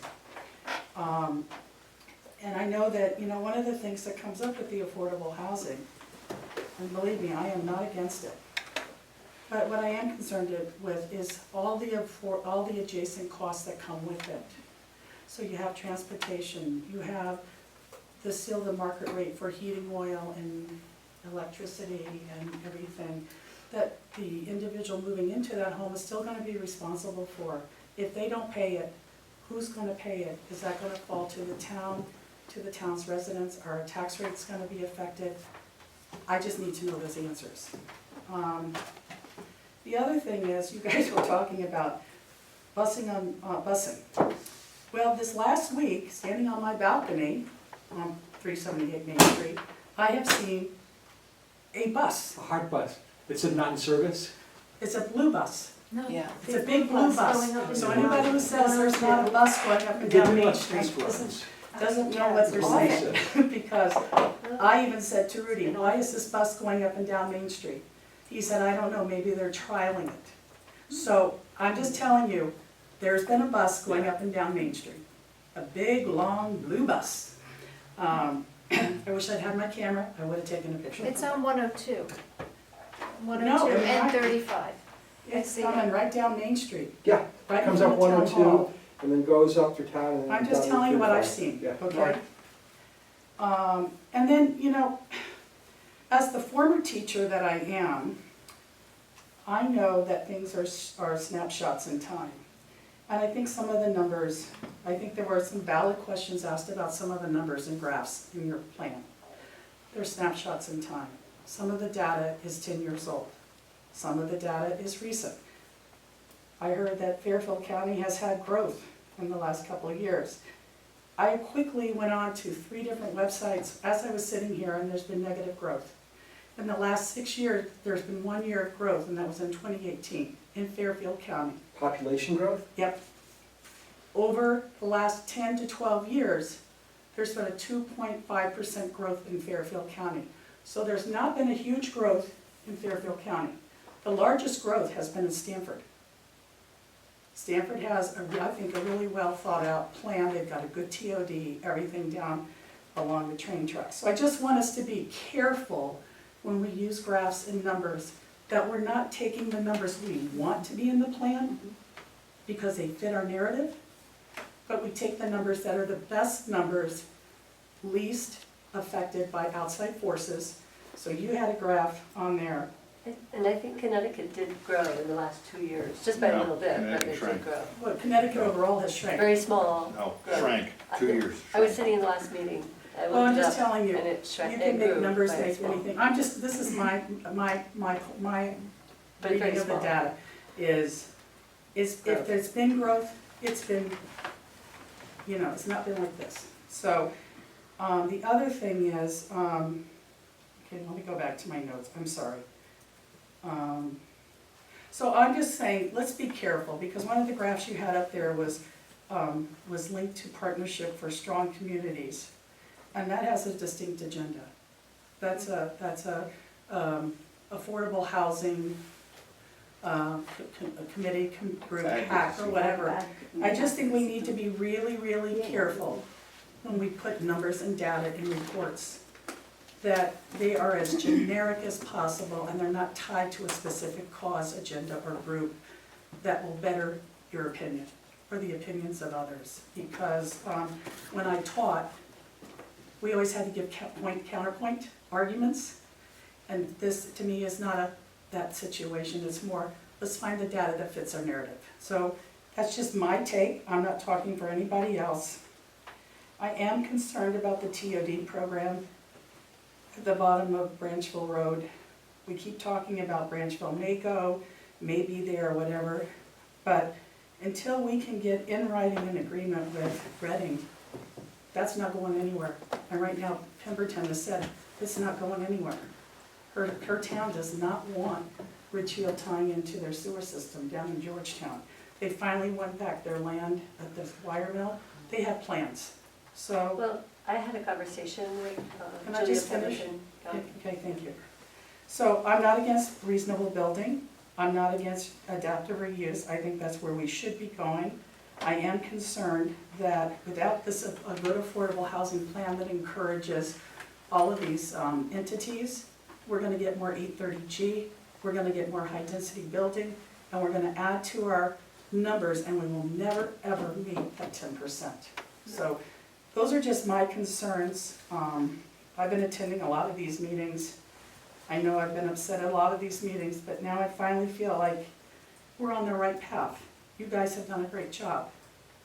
And I think that if you present a plan that is best for Richfield and not trying to kiss up to Hartford, you might get a lot of support. I know you'll have my support. But if all we're doing is trying to please Hartford and not our community, you won't have my support. I don't like things from biased data sources, but if you think that one was biased, would you point out to maybe in a note to the committee? It's census data. What's It's that? census data, they just compile it out. Well, So take the census data raw. but Take the census data, Rob, because I looked up another census report and it contradicted what you had on the screen. all right, if maybe you could you give us Yeah, those I'll- data points? That would be helpful. I I'd be mean, happy to. So I'm sorry, Krista, you were saying something, you talked to. Oh, yeah, I did speak with Julia Pemberton, and it was before this recent announcement, and she wanted me to give her numbers for the expected amount of sewage that we would be requesting to use from Reading. And she said that actually there were several things going on simultaneously. It's gonna take years before they determine this Gilbert and Bennett building, because they're looking for grants to look at the water, the river that's going by, and how It's the Norwalk River. yeah, to contain the river, how to, there's something with the river, and then there's also something else with the soil, is a real problem, that they need another grant.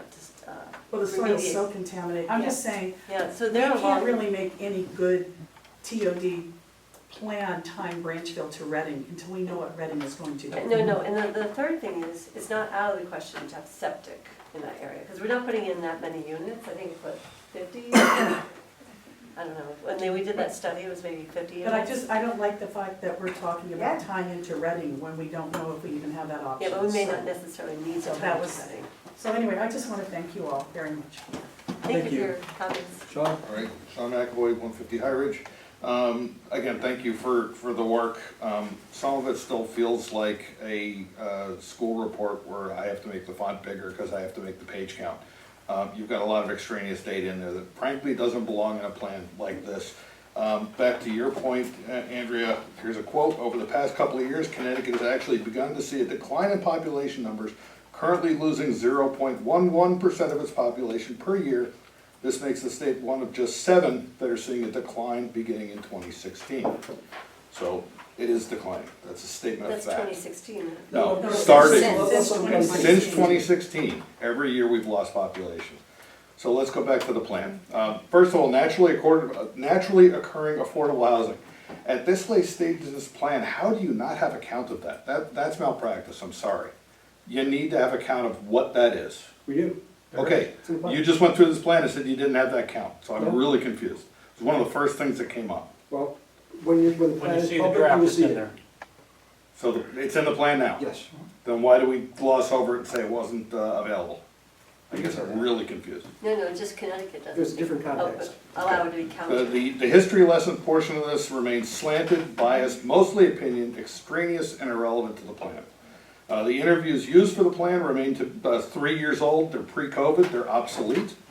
You've got biased language in there like we favor large, single-family zoning. If you peruse the listings even lately, there are listings as small as 700 square feet on the market. There are lots of them under 2,000 square feet. This is not large, single-family zoning. So I think that's prejudicial and biased language, and I would invite you to look back through the plan with an outsider's view of language like that. It's pervasive in the whole thing. You've got a housing wage comparison to Tampa, which is outdated and irrelevant. Why not use rural Alabama, Honolulu, Hawaii, or San Jose as comparisons? None of them are relevant to the plan. It's extraneous data. The chart data from Partnership for Strong Communities, that's an agenda-driven affordable housing advocacy group. The public hearing, I was really dismayed to hear that that wasn't actually for public input. It was for you to tell us things, not for us to tell you. 6.0, this plan is not meant to solve transportation challenges. This is extraneous. I feel like you've lost the plot. 8.0, the figures come from Regional Plan Association and Open Communities Alliance. Both of those are biased advocacy groups. Use the raw data. We already talked about the population. Transportation. Lobbying hard for more buses, that's not your charter. That's not your committee's purview. Stop it. That's it. Thank you. Anyone else? Yes. Yep. Here, I can stand. Hi, everyone. Good evening. My name is Christine Moore. I'm at 63 Scott Ridge Road. Thank you for all your hard work, and I appreciate the discussion. I appreciate the comments and going through everything on the Google Doc. I have a few things that I wanted to say. A question, actually. Are all the specific project names taken out? Yes. Okay. I had a real concern about also I agreed with Andrea and Sean about the advocacy groups being used in the plan, their data, because you did talk about how this plan should be apolitical, and it should be. So there should be no slant either way. I have some concerns about some of the subjective comments that are personal or opinion versus just sticking to facts. I'm very concerned about your comment about the public info sessions. They were not there to be recorded or implement suggestions from the public, but just to explain the plan. I found that very concerning because at the last meeting, or one of the last meetings, I had asked, when are you going to go through all the public comments? And I remember Cheryl, you even said to me, I have pages and pages of comments. You actually interrupted me and said that, so I was waiting to see the pages and pages of comments. But it doesn't see that, well, that's great. I didn't see them up there, so I'm concerned because it didn't seem that the public's comments were implemented. So I guess my question is, where are the pages? Has everyone, members of the committee, seen them? Can we see them? And how did the committee review them and incorporate them into the plan? Oh, well, that was, I believe it's posted on the site, but the Board of Selectmen had recorded all the minutes, and it recorded all the public comment, and it had been posted, and. No, I'm just wondering, Yeah. how did you incorporate So the public comment into, In because, the public information sessions, those were discussions. We listened, but those were not hearings right. where your comments were captured for the official record. Okay, so did you We take, listened, yes, we Oh, listened. the information, now I'm. so I'm asking, did you Yeah. take how did you incorporate all of those comments you heard, and you heard a lot of them, into the plan? Well, I'll give you my take. Virtually all of those comments were, I listened to the information sessions, number one, number two, and to the hearing. They said the same thing many times. I've heard even what's been said tonight, and I appreciate it, but it's not the first time we've heard it. right? So the same thing with the public information sessions, there were concerns about traffic and density and infrastructure and the like. And that came out in the first public information session, the second one, and it came out again when we had the hearing. So I don't believe, and I hope you agree after you look at the draft, Okay. that the summary of comments from public information were captured. Okay. Now, we did not capture comments verbatim, there's not a list of 10 pages of I he wouldn't said, she expect said that. this, but the concerns about the Okay. items that I've referenced, I believe are in the plan. And if they're not adequately there, then I think those are good things to bring up Okay, to the Board of Selectmen. absolutely, thank you. My other question is, why was the transportation section added? Was it a suggestion made by P and Z or Board of Selectmen? By a committee member, Who? by Deborah. Okay, and I'm wondering what that has to do with affordable housing. I'm just wondering why that would be a discussion in an affordable housing plan. Well, I mean, I personally tried to say it for two reasons. One is, I think it, to some degree, reduces the need for affordable housing, because it may bring, you know, people that need to commute to Ridgefield to work with lower density of cars, an Right. advantage. And the second thing it is for existing Right. or future affordable housing, it reduces the need on transportation. Okay. So I think it, and I said that in the meeting earlier tonight, I think it helps from both those perspectives. Okay, I personally found, I just didn't see, I felt like it was going off on a tangent, so I just wanted to make that comment. I just think sticking, in terms of the plan, it should be, in my opinion, as a resident and taxpayer, it should be as general as possible. And it should really focus on stressing the importance of using existing structures. So I'm hoping to see that in the plan, it clarifies prioritization of those recommendations from P&Z. And also, is there anything in the plan about open space and maintaining open space, that Ridgefield has a goal of maintaining 30% open space? I don't know if it mentions the goal, but we did talk about the importance of balancing open space, yes. Well, I'd like to suggest that the percentage is there, because you throw out a lot of numbers that you seem to use and then not use for your, it seems arbitrary to me. So that's one that, if you want to present this as Ridgefield's plan, that's Ridgefield's goal. So that's a suggestion. And I look forward to seeing the plan and seeing the changes that were made. Thank you. Thank you. Can I ask one more question? Wait, before you do, does anybody else have a comment? Go ahead. Okay, something you just said reminded me, I wanted to ask you. Under your action items, because you know I've been a big proponent of adaptive reuse and second floor apartments So it's and P&Z. businesses that could maybe on second floor be returned back to second floor apartments, which they originally were. Is there anything in your plan that recommends to the town or to the state how to go about assessing the number of units, talking to the owners, getting maybe some agreement to buy into making these into apartments?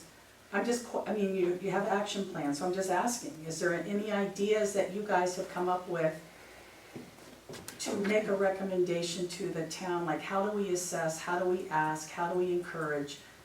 Do we give incentives, et cetera, et cetera, et cetera? Because I know, Kristen, you've shared you're doing this in New Canaan with some moderate success. Yeah, And and I just spoke with my developer yesterday, but we said we would talk again at another time.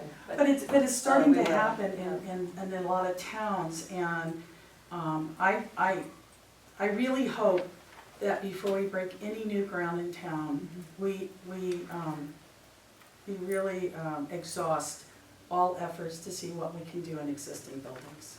I really think that is the place to start. We'd be open also to you being on, making suggestions. If I'm to on help one us more with this committee, idea. my husband might divorce me. Well, thank you. Oh, I'm sorry. But I'm just saying, is that in an action plan? I'm always happy to be It's part the of any next step. brainstorming group. or- It's the action plan says to look into it, so that would be the next step Okay. to do that stuff. And just one last thing, I guess it's the teacher in me again.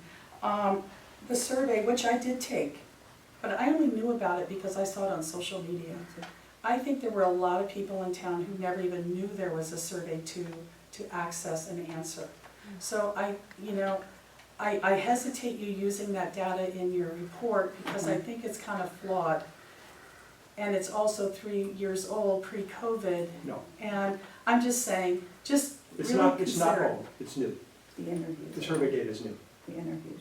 the interviews.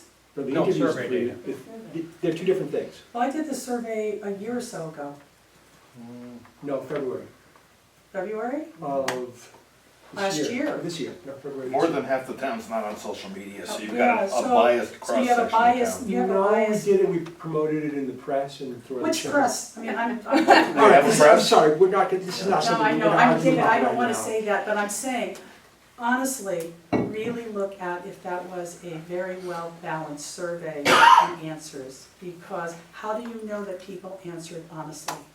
Some of the questions guided, some of the questions personally, I didn't answer, Okay. because I felt they were guiding, and I didn't feel they were unbiased. So the questions I didn't feel were fair, I didn't answer. So I'm just telling you my experience, but I think, we're gonna look at numbers, and we're gonna look at data, and we're gonna look at honesty.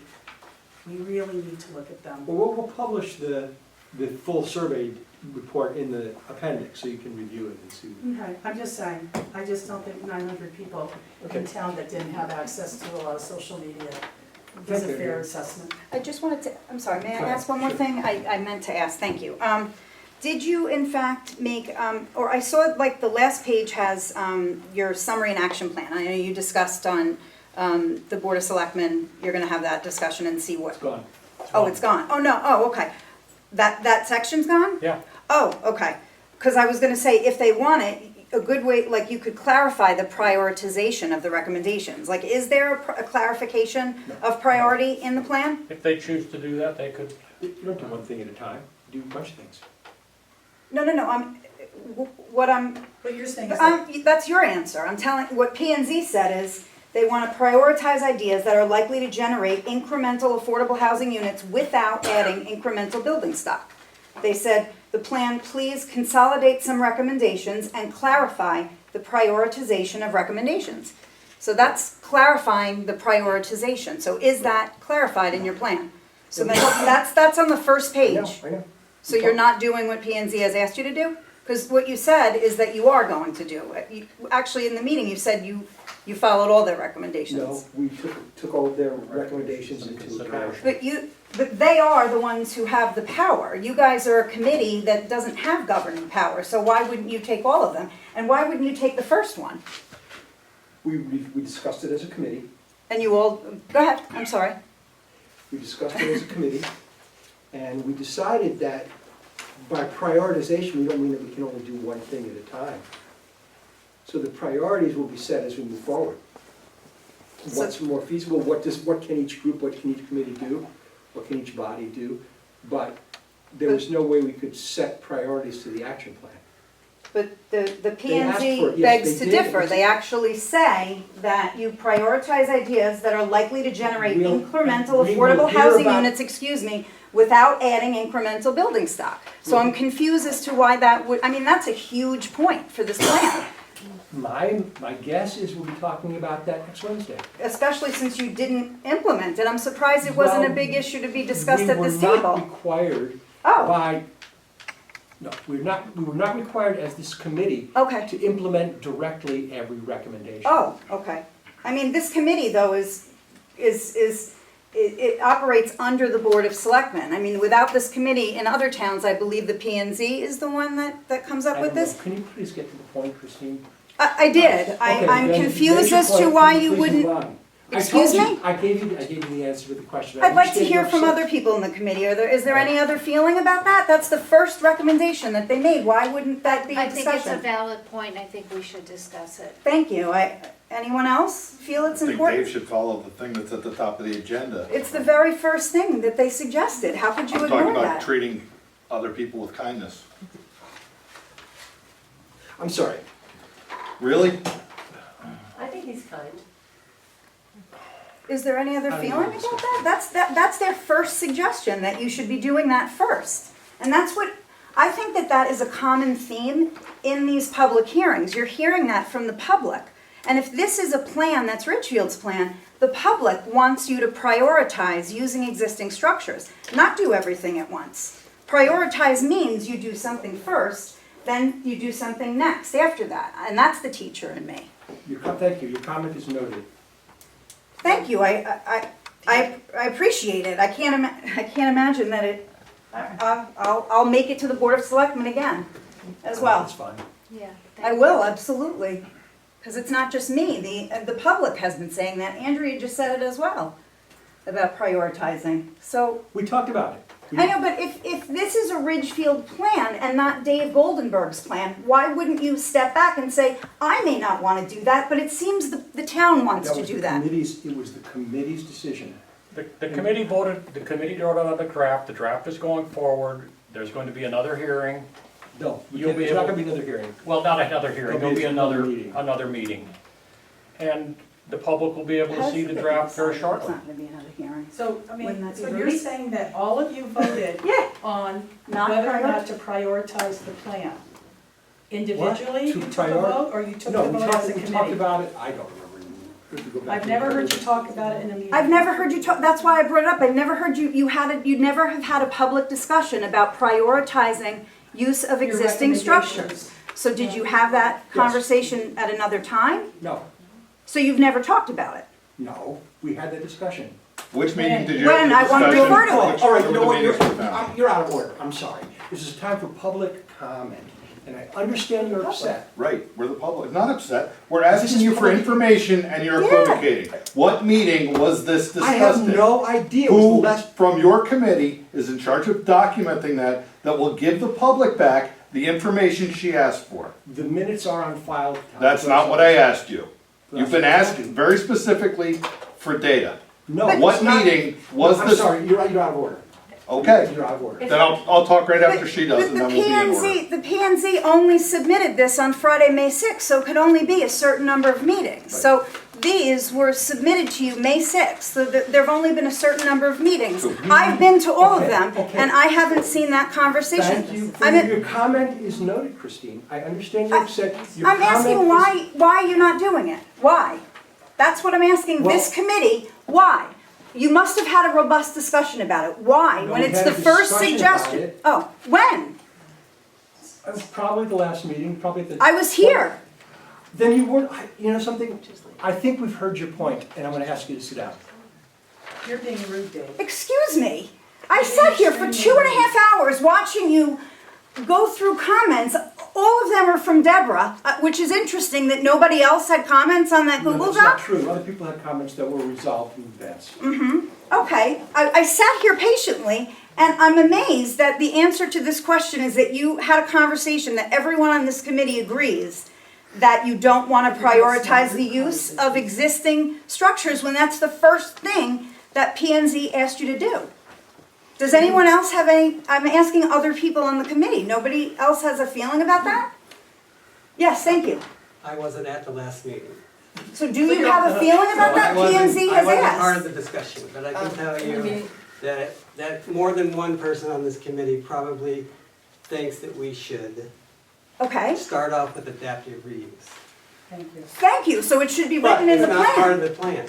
But it should be, that's what he's asked for, that's what the P&Z has asked for. If the Planning and Zoning Commission tells us to do it, then we'll reconsider it. You all agreed on this and voted, but No. it hasn't been, it's, The adaptive reuse is part of the plan. I know that, but it's supposed to be We want it prioritized. prioritized. No, I discussion that don't, we P&Z had- does, we all do, you know, and that much of the public, excuse me. Dave, I'm answering Lori's comment. Why are you banging the table? Because I'm chairing this meeting, Oh, trying to okay. maintain So order. I was answering her question. There is a problem with, I mean, I love the whole idea of adaptive reuse and I'm a big proponent of it. Okay. But there is an intrinsic problem to it that we really don't, it's private ownership. But- So it's, you know, trying to figure out how to get the private Right, population to do but that. that's not your purview to figure out that. It is. Your purview is to figure out, is to prioritize, and then, what do you mean, no? Our purview is to create a plan. Right, but it's not to figure out the ins and outs of everything, it's to, I mean, you know, the reason I'm sticking to this is because this town, I mean, this whole thing, you've got this plan to go on with Prospect Ridge, and the town doesn't want it. They want you to start with existing structures. And I'm frustrated that you didn't listen to the town and actually do that. Listen, But you decided unilaterally not to do I that. didn't decide unilaterally. Okay, I'll go back to the tapes of the 2 meetings I was here. If I must have missed that You conversation. must have. Excuse me? You must have. Okay, I'm gonna go back and look and hopefully find it. And if I don't, then that's gonna raise an eyebrow as to how those conversations occurred. Ken, we did discuss this, did we not? But are Did you we two having discuss discussions apart from the? Yeah, committee? are you having discussions apart from the committee? I remembered that we discussed that we could not establish priorities, and we put increased emphasis on adaptive reuse. We even did some of that tonight, but we didn't try to say sequentially, this is the first thing we would do, this is the second thing, this is the third thing. We have a list of recommendations, and based upon when the timing is right for everyone, when they can come forward, what they can do, they will be pursued. If adaptive reuse is available for us in the next 6 months, the next 1 year, the next 2 years, we should pursue that aggressively. So in Nancy the wants you to plan, pursue it then, first. then And so no, does the town. there is no prioritizing at all. So what's number 1 could be number 7. Right. At all. There's no There's no priority. Maybe we priority. The could, Board of Selectmen will make priorities, If they would but it's like also to- based on what's happening at the time, what resources they have, what they feel they want to go forward with. This is only a recommendation of a plan. So when we had this conversation, which we did have, we said that, for example, are we going to wait until every adaptive reuse opportunity has been fully explored before we look at anything else? That just doesn't make sense, because that'll take us many, many, many, many years. So obviously, things would have to move as they do every place else on multiple tracks, and that's why we decided we could not set priorities. maybe we could put something like that somewhere where we say, this is not in order, Well, in why don't any we- kind of Why don't order. we'll tell them, next week, we'll tell them we did not prioritize it, we'll tell them why. May I ask one more question? And ask them. Because if you prioritize it, it kind of implies you can't do things simultaneously. That's correct, and that's what And we P and Z need- wants you to do. And that's what they've asked you to do. Well, maybe they Not what weren't they so said. careful with their wording. Excuse too. me? It's possible that they, didn't, look at their wording super carefully to think about simultaneously Christine, pursuing different I'm sorry. ones.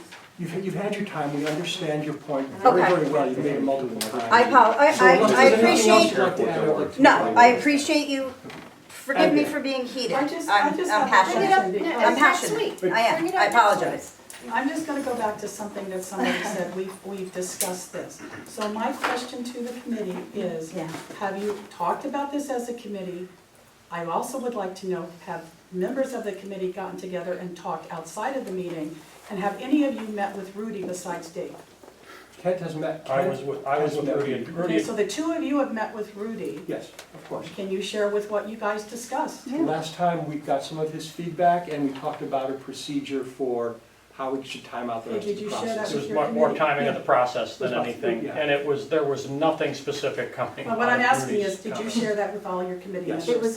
It's in my minutes. Yes, but you should know, you should also know, though, that under the Freedom of Information Act, we were allowed to have those conversations. Oh, I'm not questioning It's- Dave, it's all if- I'm saying is, you said, we've all discussed Yeah, it, and and then- you just now said you and Kent met with Rudy. I wanna know if the rest of the committee knew about it. Yes. Oh, yeah, of course, it's part of our job. But that was in a totally different context, that didn't have anything to do with priorities.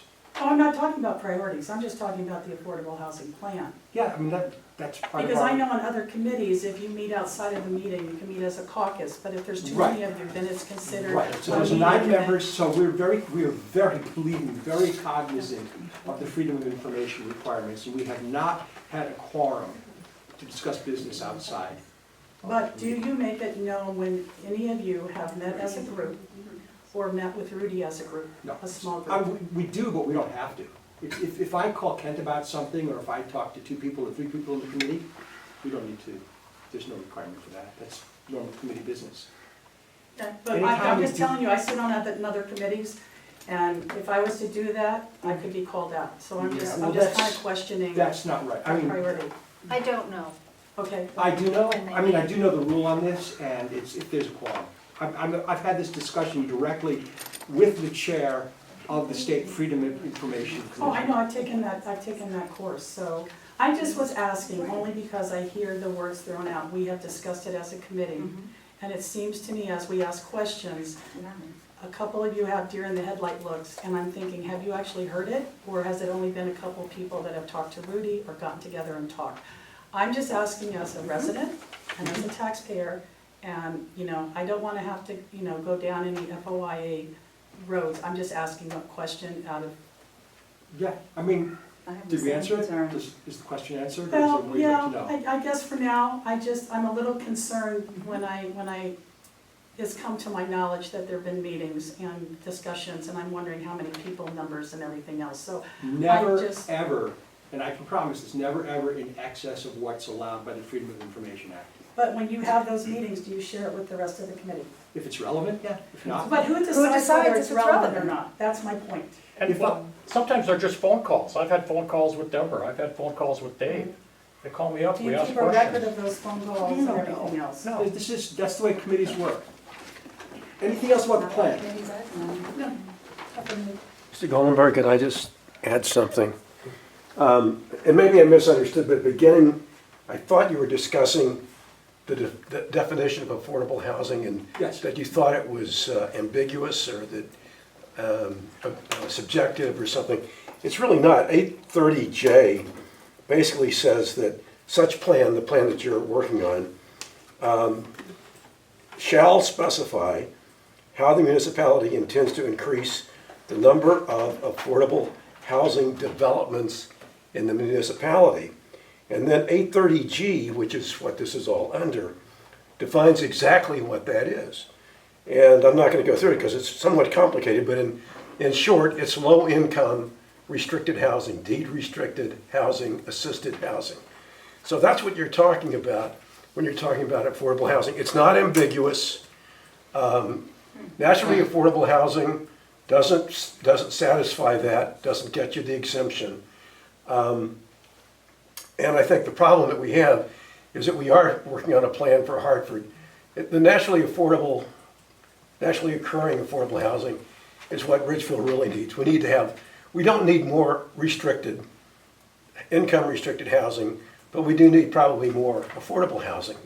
And it's that dichotomy that sometimes I think, and people are not opposed to more affordable, naturally occurring affordable housing, especially if it's this reuse.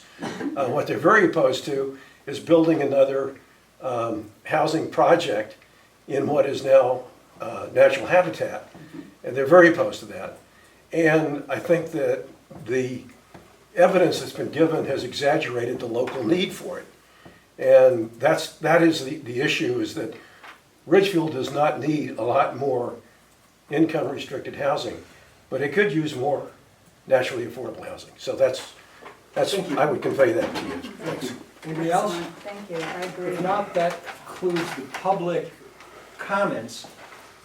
We still have to go through the minutes, so if you are going to make your way out, please refrain from talking until you're in the lobby. Okay, June 6th. sorry? June 6th. June, The last meeting was June 6th. June 6th, right. June 6 minutes, did anybody, they were circulated, did anybody have comment? I could change to, B, the person with Dave Wilsby, it's actually Tim Wilsby's name. His name is Tim, not Dave. Oh, Valinsky's. Yeah, Oh, Tim Valinskas. Okay. they have Dave in there. Okay. And, His name is Dave, or I said Tim. Dave? Tim, it's Tim. I wrote Dave, They were Tim.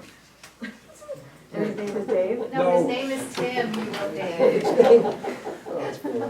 His name is Tim, you And I were wrote Dave. Okay. That's Dave, he's Tim. Okay, that's why I was, should be Tim. on page 2, regarding Okay, Section- I don't know if I can bring it up, let me see, I'm sorry, I should have read it up. regarding consolidated rental housing, 11.3.2. Let me see, hold on, sorry. Because I'm on internet, hopefully it'll let me bring it down from the cloud. I think it will.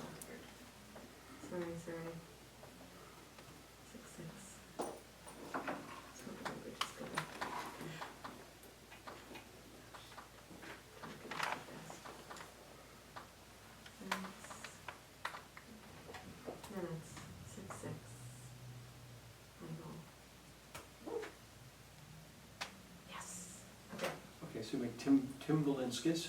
Okay.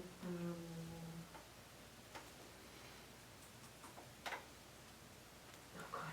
Try Valinskis. That's a good idea. I-L-I-N. Thank you. I searched for Dave like an There idiot. it is. Okay, all right, so Tim. I'm just calling something else because otherwise it's going to, I'm sorry. Yeah, and we can actually vote on these amended minutes, so you No. can submit them too. Final revised, okay. All right, so that should be Tim, got it? On page 2, paragraph, consolidate mellow housing, with multifamily housing, the goal is to create a transitional zone, making it sufficient Is it page 2? sufficiently This is surveyed page 2. to warrant separate mention. It was agreed that it would be called consolidated 8.0, but call it as transitional housing. I don't think that we should be using transitional housing, because transitional housing, we also refer to homeless and people who are using transitional housing. So is it the end of bullet point 1? Yeah, 3. Bullet Bullet point point 3? Oh, That's the, On page 2, the end of bullet point 3, you said it's called out as transitional housing, as opposed to. it's a transitional zone, not transitional But the living. last sentence says housing, so. She's concerned about the term transitional housing, it implies like it's a Agreed that it halfway be house or considered- something. Yeah. But called out as a transitional zone, Zone. okay. Right. it says transitional zone, is that okay? Right here, but here it says housing, Yeah, so this Oh, so change that to zone? Zone. as a transitional zone. Right. transitional housing can be homeless or drug Right. rehab places or. That's transitional. Good catch. Um,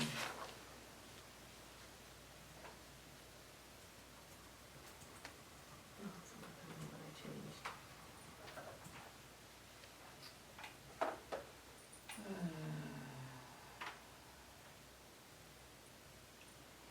I guess there's some stuff on here that committee members also mentioned, the possibility of committee helping to create short-term affordable housing and creatures and for artists or people in transition, but we kind of dismissed it, that the idea was dismissed in the meeting, so I'm just wondering why we are writing it just to say that it happened, or because when I talked about it, it was sort of just Mentioned. dismissed. Not inaccurate. We talked about it for a while, I don't know, I just put it in there. She's types. Yeah, she just. And then you also wrote, you also wrote that Deborah requested a reference to a complete committee be removed, but was not agreed to do so. Was that still a plan, complete committee?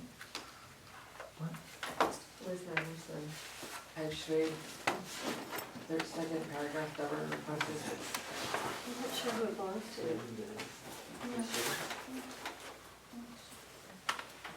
That's right. I can't find, I just searched for Deborah requested and it didn't come up. Reference that the There it reference. is, okay. Oh, that the first sentence be changed, that one? The Deborah, not Dave, proposed a letter be sent. Yeah, that was a review of the previous minutes. Are you talking about minutes? I'm talking about January 6th, June 6th minutes I'm looking at. Right, but you're talking about the bullet for minutes.